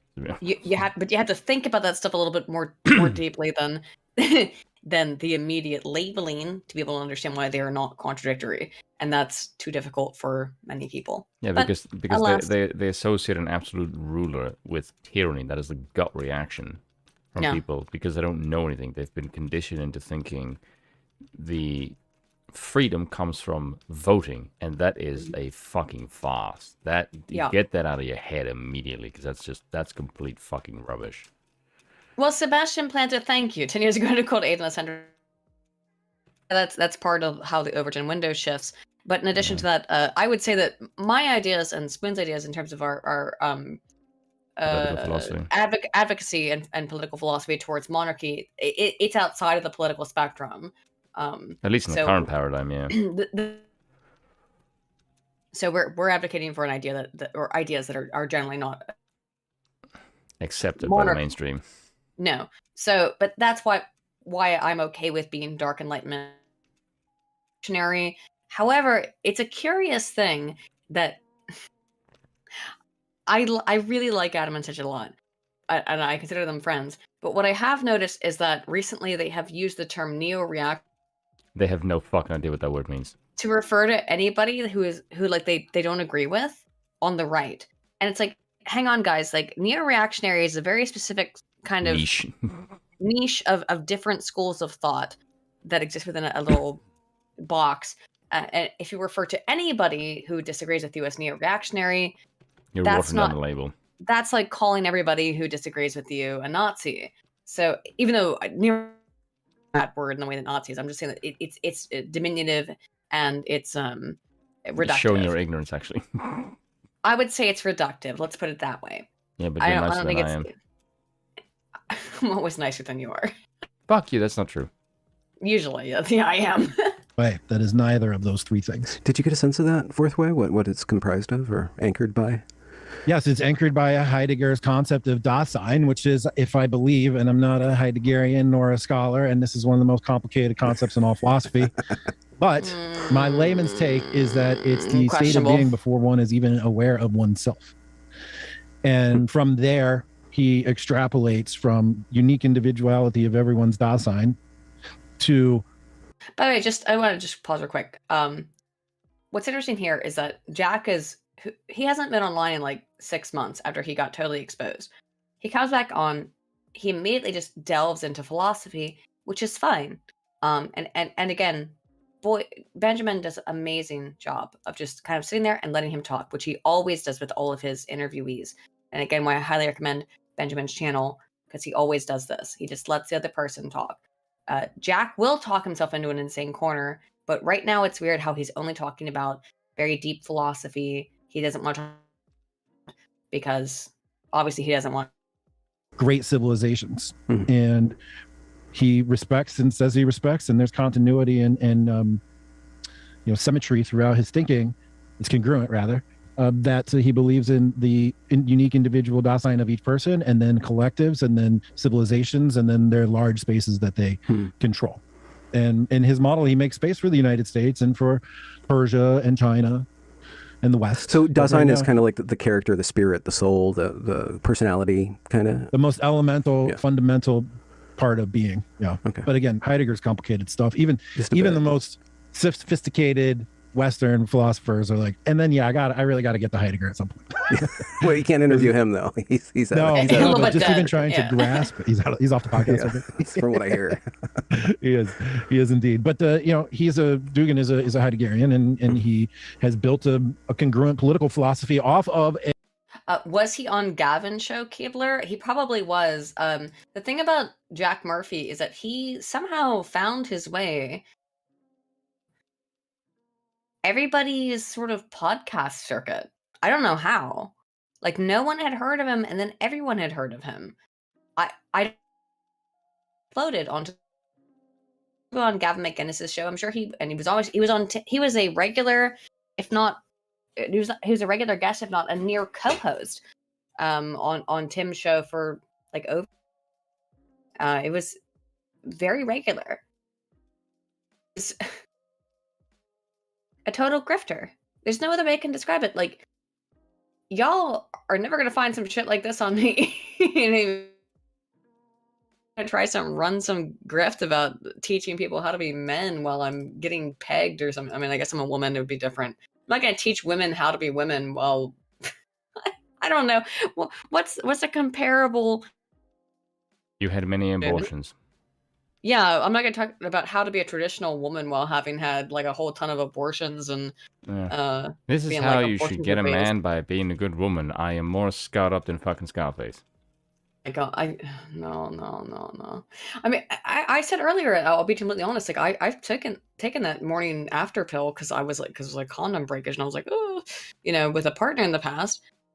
But that's because I didn't want to have an abortion, and because the idea is horrifying to me. Anyway.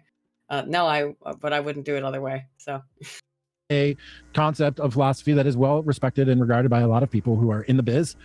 And I was really intrigued by talking to Dugan because of the same reason, well, not exactly the same, but similar reasons as to why I'm interested in learning about Jeffersonian or Hamiltonian philosophy, because they created a political philosophy and then they created an actual political implementation space. I don't think he actually understands Hamiltonian based philosophy, in the but political that's okay. philosophy that informed their decision making, and they have done the same thing there in Russia. They've taken the evolution of Western metaphysics into Heidegger, and they've created a political philosophy based on that. And now they're implementing their political really vision. I'm not a supporter of the war. I don't think killing is good. I pushed the wrong button there.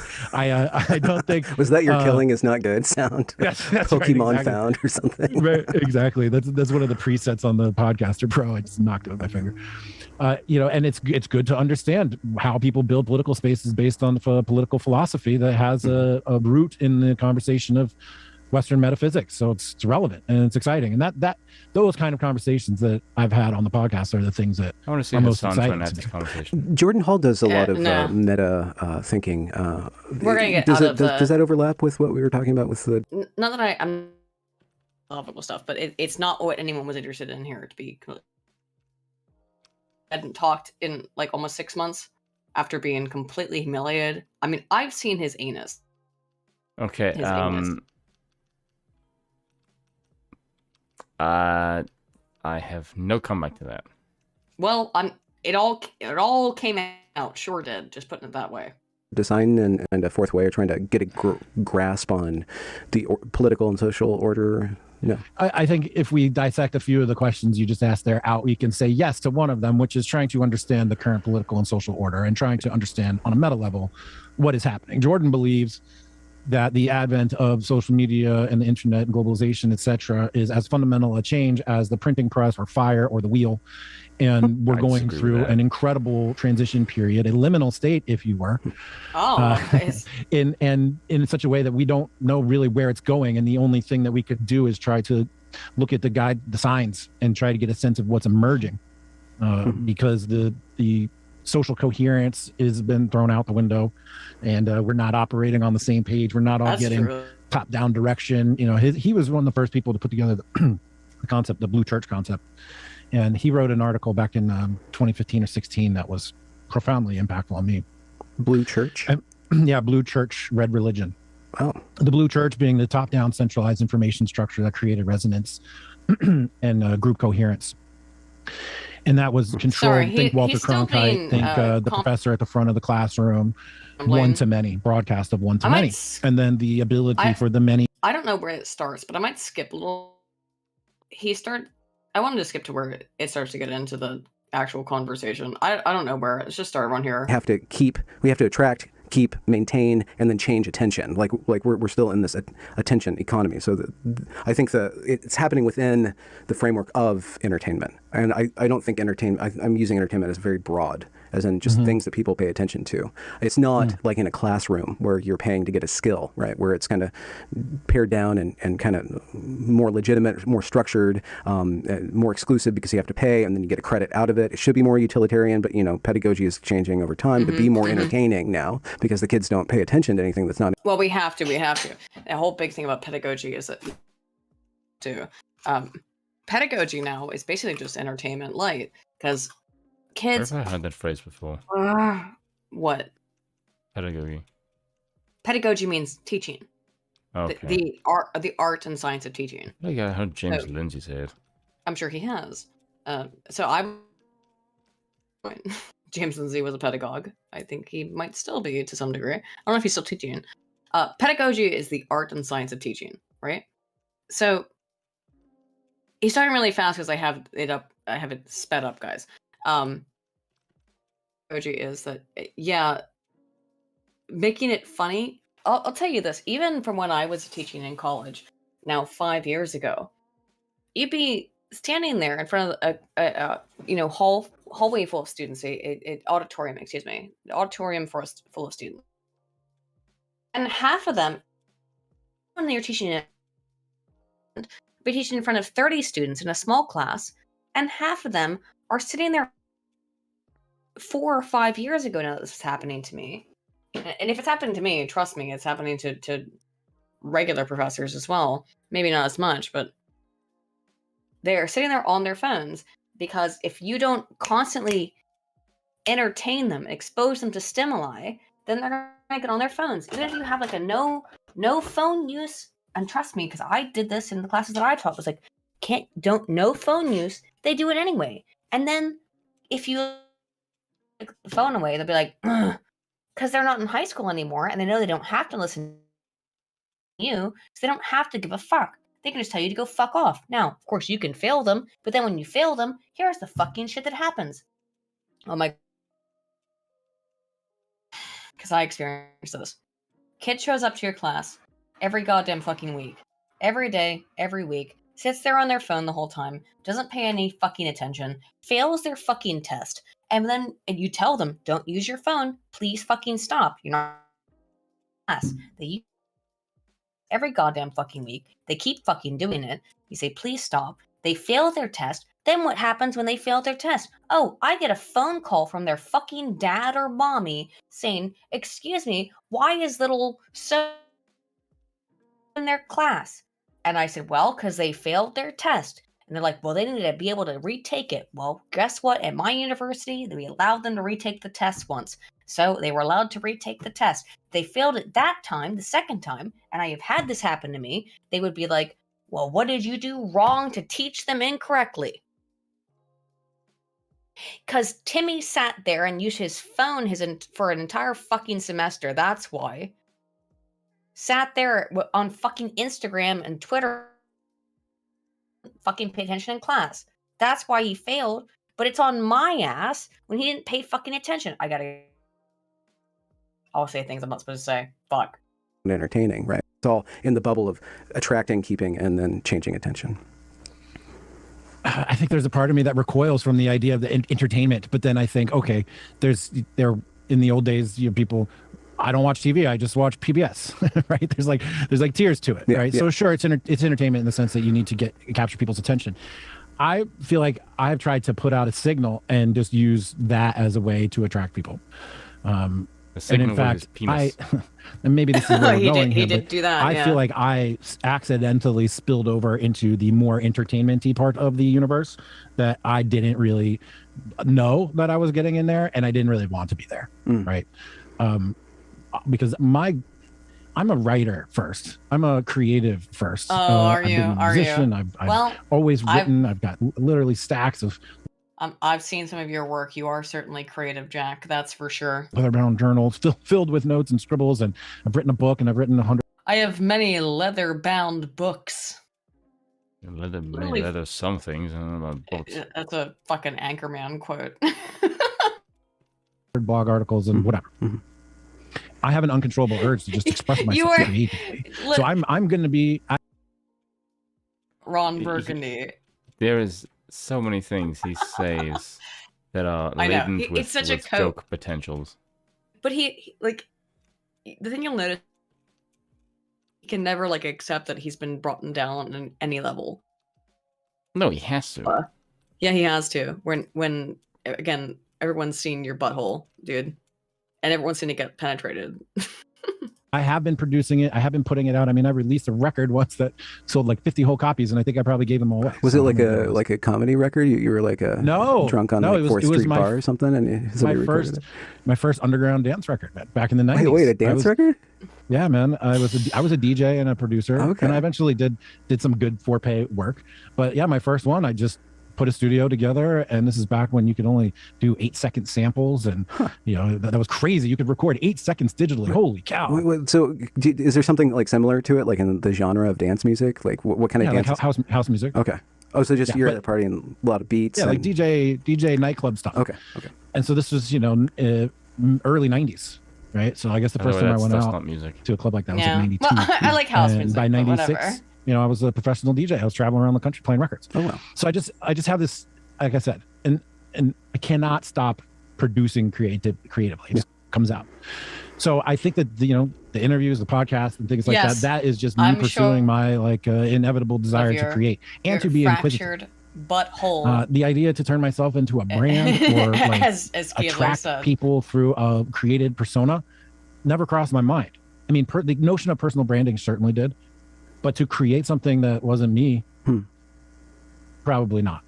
But is it 100% of me? Absolutely not. Right? It's only a fraction of who you are as a person. Ew, but we all have to learn this sooner or later that once you cross the threshold from being a creator to being somebody on the stage, you are a commodity. Like Jack Murphy becomes a commodity. You become a token. And then what happens to that token it depends on a lot of different things. But it's different than you. You created that. Projections, like the bat signal. You threw out the bat signal, right? And you're like, this is what I'm doing. Okay, this is where shit starts to get interesting. Because we're going to have... Okay, it's incredibly polite of Benjamin to give him 20 minutes to let him spew his bullshit before getting into the actual interesting bit. Now, we cut that down of the portion because I sped it up, but we'll get into it now. But once you project it onto the Plato's cave, then it's kind of different than you, right? And then the audience, especially in the Red Religion days where everybody's making content, there's a lot of people looking for a lot of content, and they don't have. I try to not use people as content because I know that even though it is a persona, I'm not going to turn it into a content because I try to respect the human being on the other side of that. Other people won't do that. And so it's just like what happened to you last year was that like you were on this tier of intellectualizing and inquisitiveness and creative, and then there was a surge from another level. There was just a huge surge. It's like phenomenal. I just have to say this, like the Beirut explosion that happened a couple of years ago, just like a complete, just this huge thing. And it's very rare for somebody to be at the epicenter of that. So I don't know how you get through that, how you manage that. And then you don't have any control for a period of time. You don't have any control until the attention goes away. You have no control over that narrative. So that Jack Murphy that they're talking about is different than you, but it's still what you created, you put out there. Sure. Yeah. That happened by accident, man. Okay, you got to decide. You got to separate between what did I put out into the universe, what was I intending to do, and what was in the forethought of my thinking, which is okay. The reality is that all of Jack's porn and stuff was completely public. If you looked up a lot of his names, like you could find his porn all over the internet. He hadn't even really tried to hide it. Not really. Up until this blew up, the Beirut explosion, as Benjamin describes it, occurred. He didn't try to hide any of this. He had all this pornography. He had written all these blogs about engaging in cuckoldry with his wife. He had not tried to hide any of this until it blew up, and then he tried to hide everything. And that's always kind of telling. Yeah, where all of a sudden I got to hide everything that up until this point he hadn't hidden any of. Just curious. Interview high-level thinkers, drill down on their subjects, study philosophy. I mean, last summer I did a Claremont Fellowship, but it was like one of the most exciting things I ever did. And it's like, we called it, I called it nerd camp. I mean, basically we were just reading philosophy and history and sitting around talking about it for 8 days. Don't call philosophy nerd camp. Jesus. What happened, and I wasn't expecting, was that, I was the first podcast guest on Tim Pool's IRL. Demonstrably false. That has been disproven. I should know. I've watched Tim Pool's show since the beginning.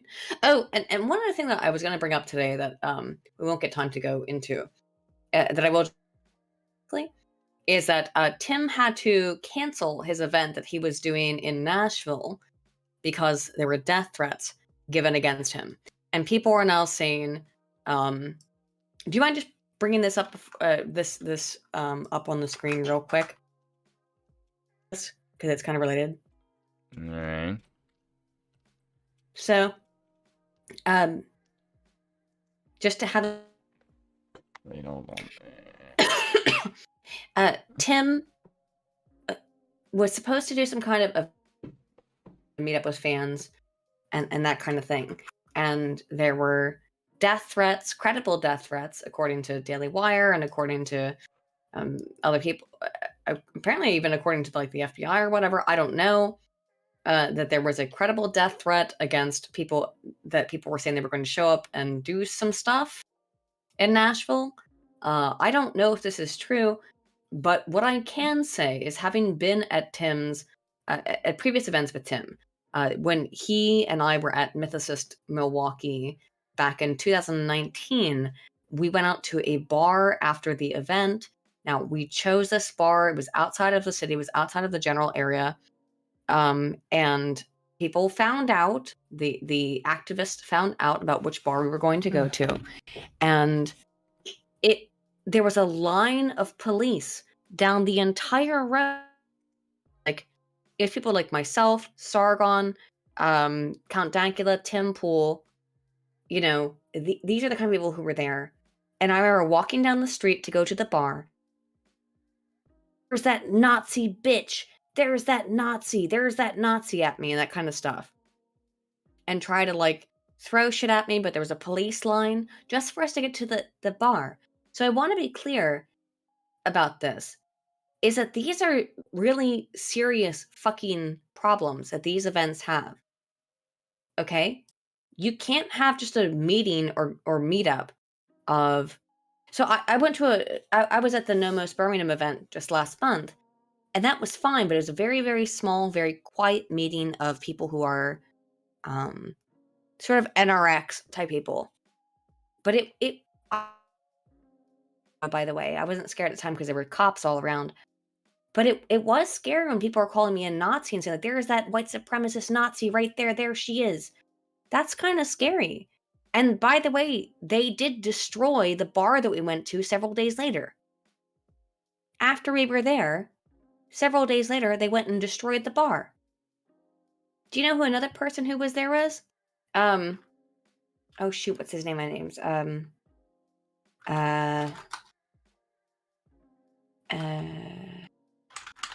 shoot. Daryl Davis. Sorry, I forgot his name for a moment. If you don't know who Daryl Davis is, Daryl Davis is a black man who has deconverted a whole bunch of people out of the KKK. He's a fantastic figure. He spoke at the event, and he was there at the bar with us. He was there coming to that bar with us.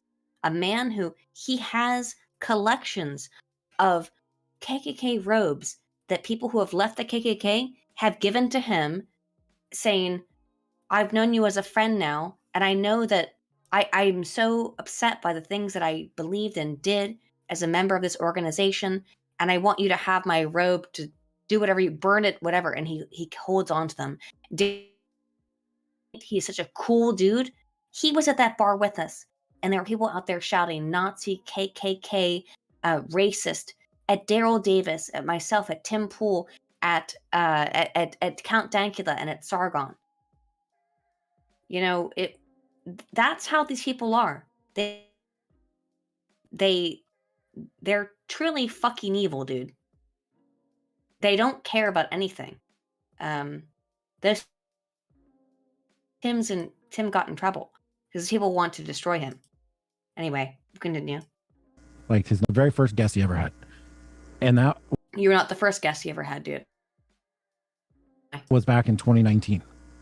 And he just kept saying, hey, you know, you want to come back? Sure, I'll come back. And as I kept going back, his show just exploded, right? It just went from being Tim Pool, the guy who talks about the news, having a podcast he's trying out at night, to being Tim Pool being bigger than CNN, right? And it just happened as I was a regular guest. I mean, I didn't know that I went, just in my head, I guess I wasn't aware, I wasn't being smart enough or savvy enough about it. But like, I just didn't know that I went from just like hanging out with my friend Tim at his house, doing a show that like 20,000 people or 30,000 people are watching, to being on primetime television where...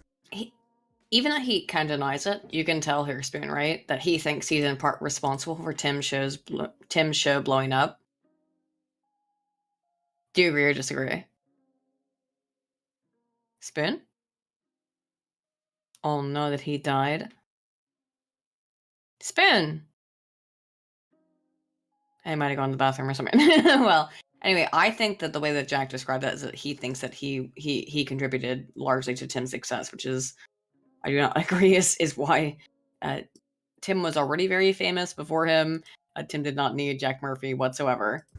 You know, I get recognized walking down the street in any city that I go to. That was all unintentional, right? So I ended up in that space unprepared for stardom, I guess, that I never really was seeking. It just kind of happened. And looking back on it, I wish... Oh, you were absolutely seeking stardom, Jack. That I had a little bit more public relations training, or just thinking about it and understanding the different stage that I was on. Yeah. Rather than just, you know, being in my basement here interviewing people over the internet. Well, you've been in different communities over your internet life. You were in the manosphere. Is that correct to say that you were participating in this thing called the manosphere? And definitely. And that's kind of a very small, very niche community, more or less. Okay, so I will say about to critique Benjamin just a little bit here. The manosphere is not a very small community. I've also been involved in the manosphere for a long time. I have been, now, and again, it's not actually all just the biggest groups that's involved in the manosphere is the Honey Badgers and Honey Badger Radio, of which I've been a participating member for about 5 years. So Honey Badgers is as I'm sure many of you here know, is a group largely of women who are awareness about men's rights. If you could, I maybe you couldn't call it manosphere, but what we have always tried to do, and I speaking to myself as sort of a tertiary Badgers, but although I agree with the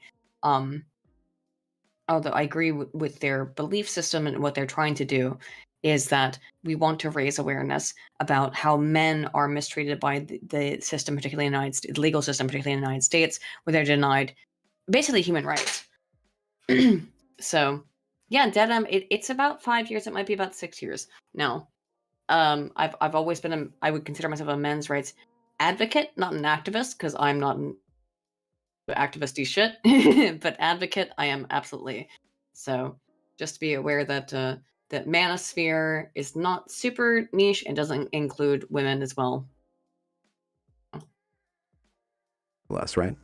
Yes. So there's a different kind of relationship that you have with your audience, a smaller audience, very particular audience, and then the way that people are making connections in that space and the status, not the game in a cynical sense, but just the way that status operates on that level is different, totally different than where Tim ended up with his thing, the connections that are going there, and then the amount of attention that's going on in there. And with that attention, it's compounded by there's not just more eyes, but there's more eyes watching those eyes, because then when something happens up there, there's a lot of people downstream of that want to play with the attention that happens upstream with them. And so there's this huge surge when the levee broke in your case of like this older internet, this trollish kind of a non-internet, the older YouTube where people were just shit posting each other and trolling each other, and just a bunch of people in their basements just finding material, and then this more legitimate or more astute YouTube that has come over time with more attention, and then Tim Pool and other voices cultivating a space for a different type of attention there, and that's where there was a collapse of worlds back into a previous generation of the internet, from what I see. I think Benjamin had an explication of how the internet has coalesced. Yeah, my internet life has been pretty wild, man. Look, I started on the Manosphere forums back in 2007 or 8 as just anonymous reader, whatever. Then maybe I started posting on the forums, and I met some really great guys on those forums back then. Guys that I still know today, guys that have matured and grown out of all that nonsense and are 15 years on in life that are friends of mine still. And I was Manosphere nonsense? I don't know about that. All right. Totally anonymous. I didn't even know what Twitter was. I followed one of my friends from the forums onto Twitter, and we just started writing with Jack Murphy. Yeah, I do want to bring up what you just said, Leon, which is the Manosphere itself is not bad, but I have doubts about it, especially causing problems. America First, I think you're saying, is surrounded by this filth of anti-natal inceldom, for example. Yeah. So the Manosphere, I think, in principle, it has become infiltrated with all kinds of nasty bullshit that is not helpful towards men. What the Manosphere was when I joined it, if there were such a call it joining it or whatever, is that I was mental, physical, and parental rights of men and health of men that I saw as being abused by because women had a greater power differential position within society. And they still do. Obviously, that's not been fixed in our years of. I hang on. I don't think we've done nothing. I think the Honey Badgers and Karen Strawn in particular have done something. And I think that our voices of women, and I hate to say it this way, but this is the reality, right? Which stinks, but this is the reality. That when people don't listen. They go, oh, you're just a butthurt, booty blasted man. But when a woman talks about men's rights, men's parental rights, men's body rights, men's sexual rights, people listen. Indicative of the horrifying, broken state of our society. But at least when a woman talks about it, somebody will listen and say, hang on a minute, maybe there's a freaking issue here. Maybe there's a real fucking issue here. Aiden, my first appearance on HBO Radio was 8 years ago. No, I was never on, I started in 2016, which would be 6 years ago. Yeah. But Big Town podcast, yeah, a phosphorus. I've talked to Drax, and we've talked. So at some point, yeah, I'd love to have Drax on here or go on Drax's stream. I like Drax a whole lot. Yeah, Great time.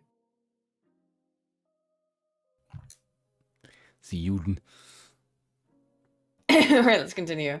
I know where you were, Spoon. You disappeared. I'm right here. I'm just quiet. I asked you where you were and you didn't respond. Shh, quiet. Were you playing Tetris or you having a pee? What about Tetris? Right. It's sort of my name. It's half my name. My name is John Murphy Goldman. I'm named after my grandfather, Jack Murphy, John Murphy. So it's like my name, but it's not my name, but it is my name. And so I use Jack Murphy as sort of a pseudonym, but not really me. And so I was operating in like a non-space.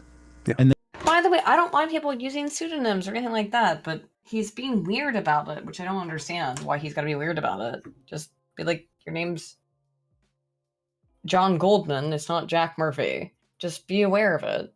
Like, my name's not Aiden Paladin, okay? I don't know if that was super clear.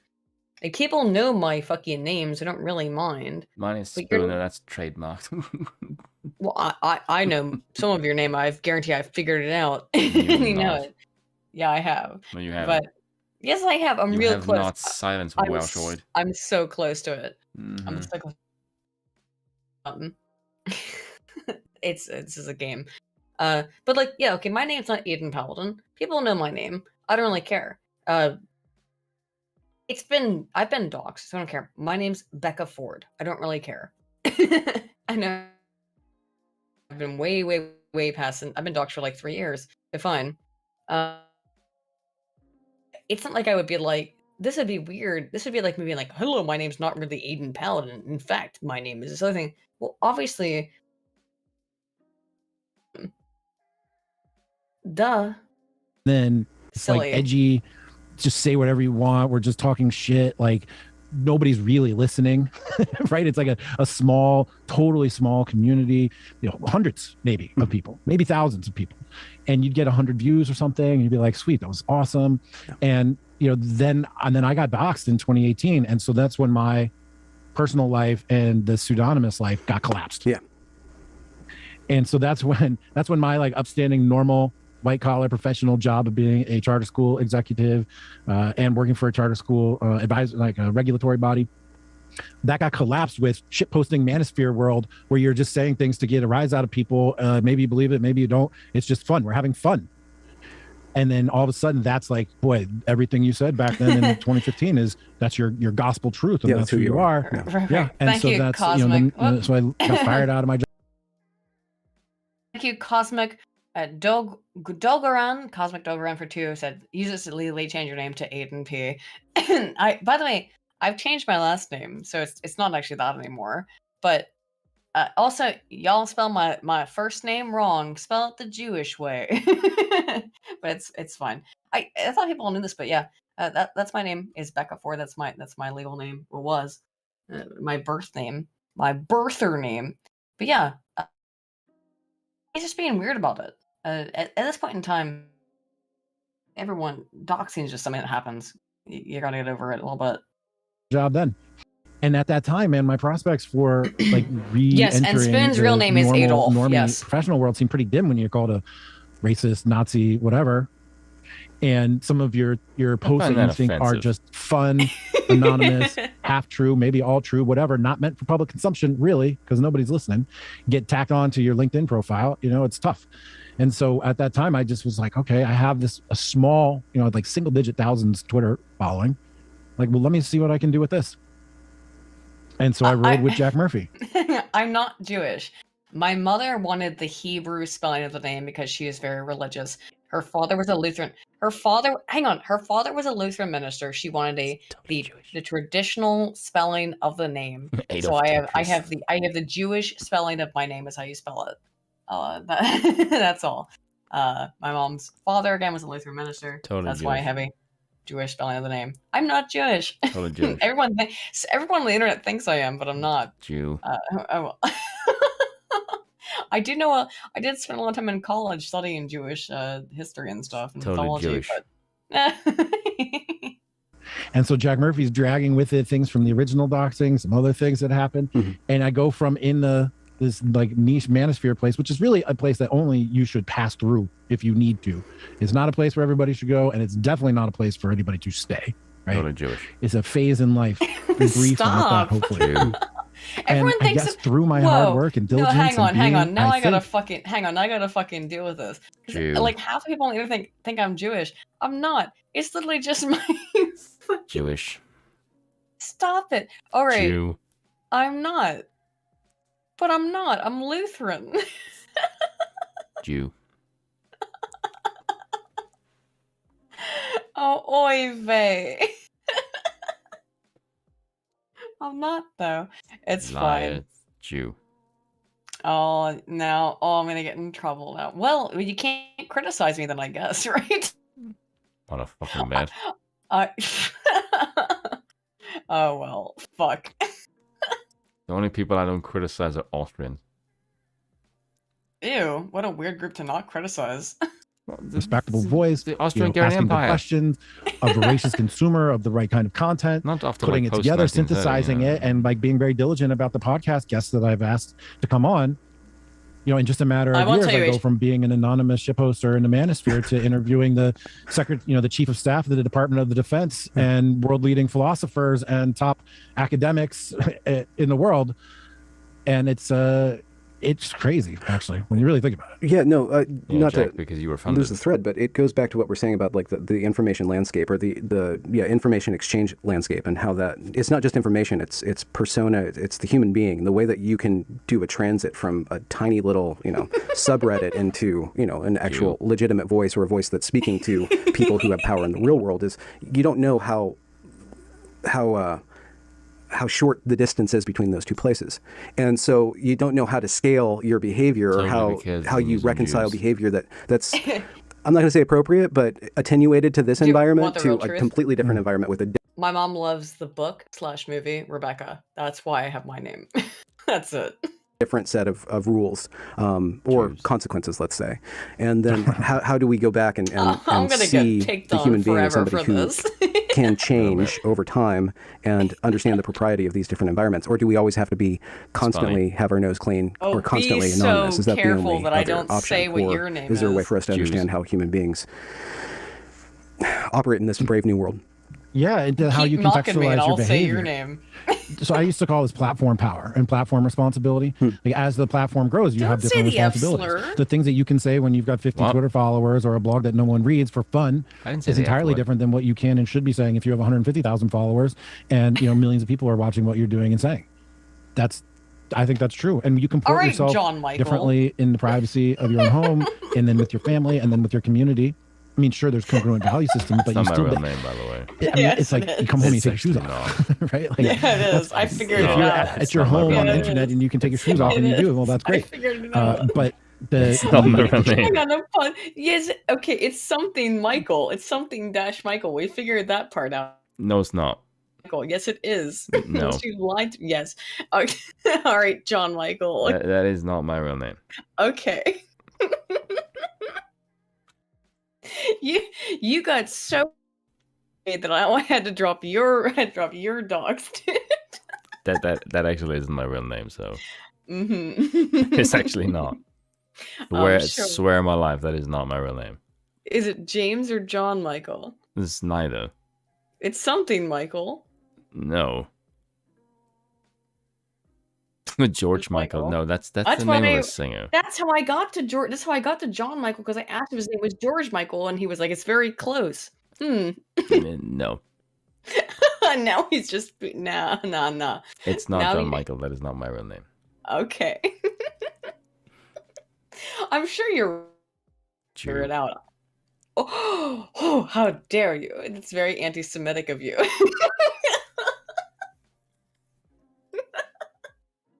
Trail, permanent. The trail is permanent, and when you do move from one space, I like how you said that, how like the distance can be very short. I think that I'm a interesting example of how short it can be, and the perils that come along with it. But I can't. A little tangent here. I can't separate in my mind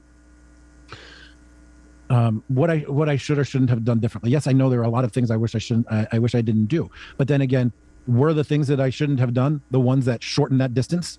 It's like the things that you do or say get you to where you want to go, but then you regret. Because no, hang on. Do that shit. do that shit, Jack. Do whatever you want, but then don't.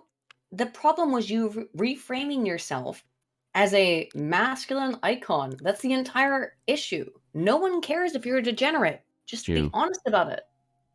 Having done, I can't sometimes separate the two. Yeah. Well, you could reverse engineer it by well, you can go through action by action, but I mean the explosiveness. Again, I go back to that Beirut explosion. Do you remember that when that happened? Which it was 2019 or 2020. There was this something exploded on the dock, and it was monitored I'm very Beirut. easily- So there's 40 or 50 Aiden cell is phone footage really of this currently huge amused explosion, at the word and Jew. then later on, a I'm bunch of easily- damage. okay. Just I don't know why. phenomenal thing to watch. But you're like, I know what we're trying to happened? And then watch- some company in I'm Britain. trying to watch Benjamin Boyce's amazing interview, but Jeez. I'm very easily amused by everything. No, hang on. You're gonna have to watch this now because now I have to use the restroom again. So like, have fun. I think it is in Britain, did a beautiful reconstruction. They took it all together, they figured all the photos, and they went down to that warehouse, and they figured out what was in that warehouse, what happened. And the warehouse had created a bomb without knowing it. They had a bunch of fertilizer, a bunch of tires, and then a bunch of fireworks. It was a perfect bomb. It was this huge bomb. And they didn't, there was, people were warning about that, but nobody knew that that was going to happen. So, and to make a metaphor for your case, like there was the explosion. There was a lot of very intense material that just grabbed attention to it. Phenomenal. Like sorry to say, phenomenal. How? But then you're like, how did that bomb get built? And what were the different things? How were they put together? And to what degree is that something that we can learn from on how to create, be more intentional in how we create ourselves in the internet? And understand to what degree we can go from one place to another, and what's going to stick with us, what doesn't stick with us, what's important, what's valuable to the audience, what do people want, necessarily need to know about us, et cetera, et cetera, et cetera. So, like, forensically, you created a bomb that collapsed the world. It collapsed the world's attention, not on the level of Will Smith slapping Chris Rock, but that that was like one moment where one thing happened. It shook the world. Everybody looks at this thing for 1 day, 2 days, right? You're every once in a while, we get like, it's like the lottery. We get put in that place, and you're like, what happened there? And the weird thing about the internet is that everybody picks it apart, and then everybody theorizes about all these different things. There's forum threads just trying to figure out, who is this guy? CIA? They're calling you like a glowy. I don't even know what a glowy is or what that means. Like, and I don't want to back you in the corner. You don't have. Do you think that Jack Murphy's a glowy? Actually, I do. I think there's definitely some shady shit about him. Right? That weird stuff as to how he got into these positions of power. Yes, in a very, very short amount of, suspiciously short amount of time. And then suddenly changes all being a far left person into being a center right person. To me, that it is suspicious of that maybe he was supposed to infiltrate this. I don't know, or maybe he's just a idea. But to me, dark, I don't know. Timmy clothes in the dark grows fast. Yeah, that's a pretty good analogy, actually. It's just certainly unusual that someone would go from being this like far left person. Yeah, and by the way, Keza, I don't trust people like Richard Spencer. I don't trust any of these people who try to become thought leaders or whatever out of nowhere. I don't trust any of them. I don't like Richard Spencer's idea, but I also don't like him as a person. Is from everything that I've seen of him. I think that he's also. Why has everyone else been arrested or put into custody, but not Richard Spencer? That to me is very telling. This kind of like extreme far right ideology. No, it's because I think he has connections to the CIA. That's what I would say. The same thing. Oh my God. There's definitely some of them in the CIA. There has to be. Especially when it comes to the Israeli law. Why does it have to be the Jews? I don't understand this. Because they're the only ones with power. Why is the inherent connection to Jewish people? I don't get it. Because Jews have power. Some of them do because of their connections with one another. Because as I explained, they want to build via a form of nepotism. Someone because he's a Jew. Oh god, I feel like this is gonna be a joke that carries with me for a while. Oh my god. Totally disavow. Don't agree. I do not think that I totally do not believe in this. I don't see any evidence for it. I see the evidence for it, but I absolutely do not believe in this kind of idea of a Jewish conspiracy. I think that's completely ridiculous. I think it's just nepotism. That's all I see there. I don't think it's some kind of global conspiracy. I think that, by the way, I think there are global conspiracies. I think the WEF is a global conspiracy. But why are you trying to? No, I no, I don't think so. No, I totally disagree with this. I completely disagree.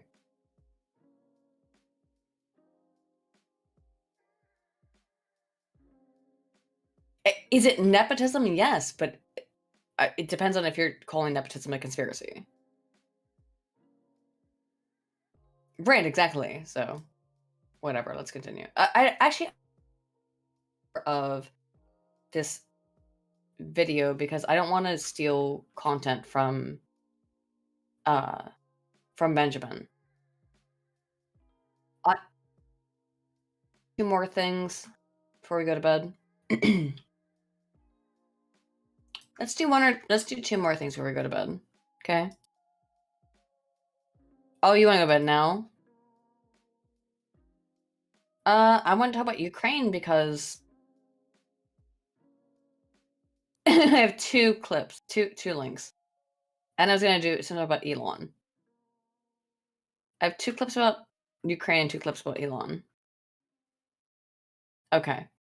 Well, sounds like Spoon is a little baby bitch and doesn't want to stay up to talk about it. Listen, we're not all Jews that can stay awake for God knows how many hours on end. I'm wide awake right now. However, I'm not.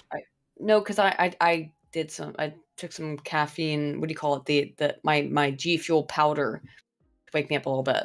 I have to say, G Fuel. Here's the thing. I really like G Fuel, but it is very. It's a lot of. Will really wake you up. That stuff really. Woo. Oh my gosh. G Fuel. If you like caffeine, I can't deal with caffeine, so that's the problem with caffeine for me. But No, I will say, I wasn't muted. I was making jokes about Jews. I'm sure you were. I'll maybe be on the server. I'll be on the Broken Crown server for a little bit after this if you guys want to hang out for a little bit. Because I'm not quite ready to go to sleep yet, and yet I can't work probably for the rest of the night. Right in that middle where I'm too drunk to work and yet not drunk enough to go to sleep. So, anywho, if you guys would like to hang out after the stream, we do have a Discord server. Let me find it. Where I will never be found because I'm hiding in a dock. I'm in about 1 million Discord servers, so how do I do this? Oh, invite people. I'm Dank's pug. Isn't join the Discord server? Didn't here is an open. I could swear Dank said his pug is an abomination. Anywho, I'm gonna go hang out there. I don't consider myself an abomination. Well, you are an abomination, but I'm not part of the LGBT community. Anywho, guys, it appears that we've reached the end of our ability to stream for the night. It is almost 1 a.m. here in UK time. I would highly recommend you watch the rest of that interview with and I didn't want to watch all of it anyway because we watched about half of it. Please, if you are interested, watch that interview between Benjamin Boyce and Jack Murphy. It was linked in the pinned comment. I can maybe pin it again. And if you want to know more about Jack, watch Mr. Medicare stream on him. Yeah. So I've had that pinned for the entire time we were watching it. Please get the rest of that. Now here's the Discord link. Anywho, I think that we will be heading off for the evening. It's getting a bit late here. It's about almost 1 o'clock in the morning UK time. We're going to head off. Thank you guys so much for hanging out, and thank you guys so much for the donations. I'll be hanging out at least a little bit in the Discord for a while. If you want to come and hang out and talk to me for a bit before I get too sleepy. Sorry so much about all of the technical issues that we've had all night. Hopefully they will not be the case in a couple of days when we come back on gayness. Wednesday. Yeah, hopefully not. I don't know what the hell was going on. Today's just been a cacophony of events. So anyway, thank you all for showing up, and I hope you all have had a wonderful time. And as always, dear friends, Altana Volt. Adios.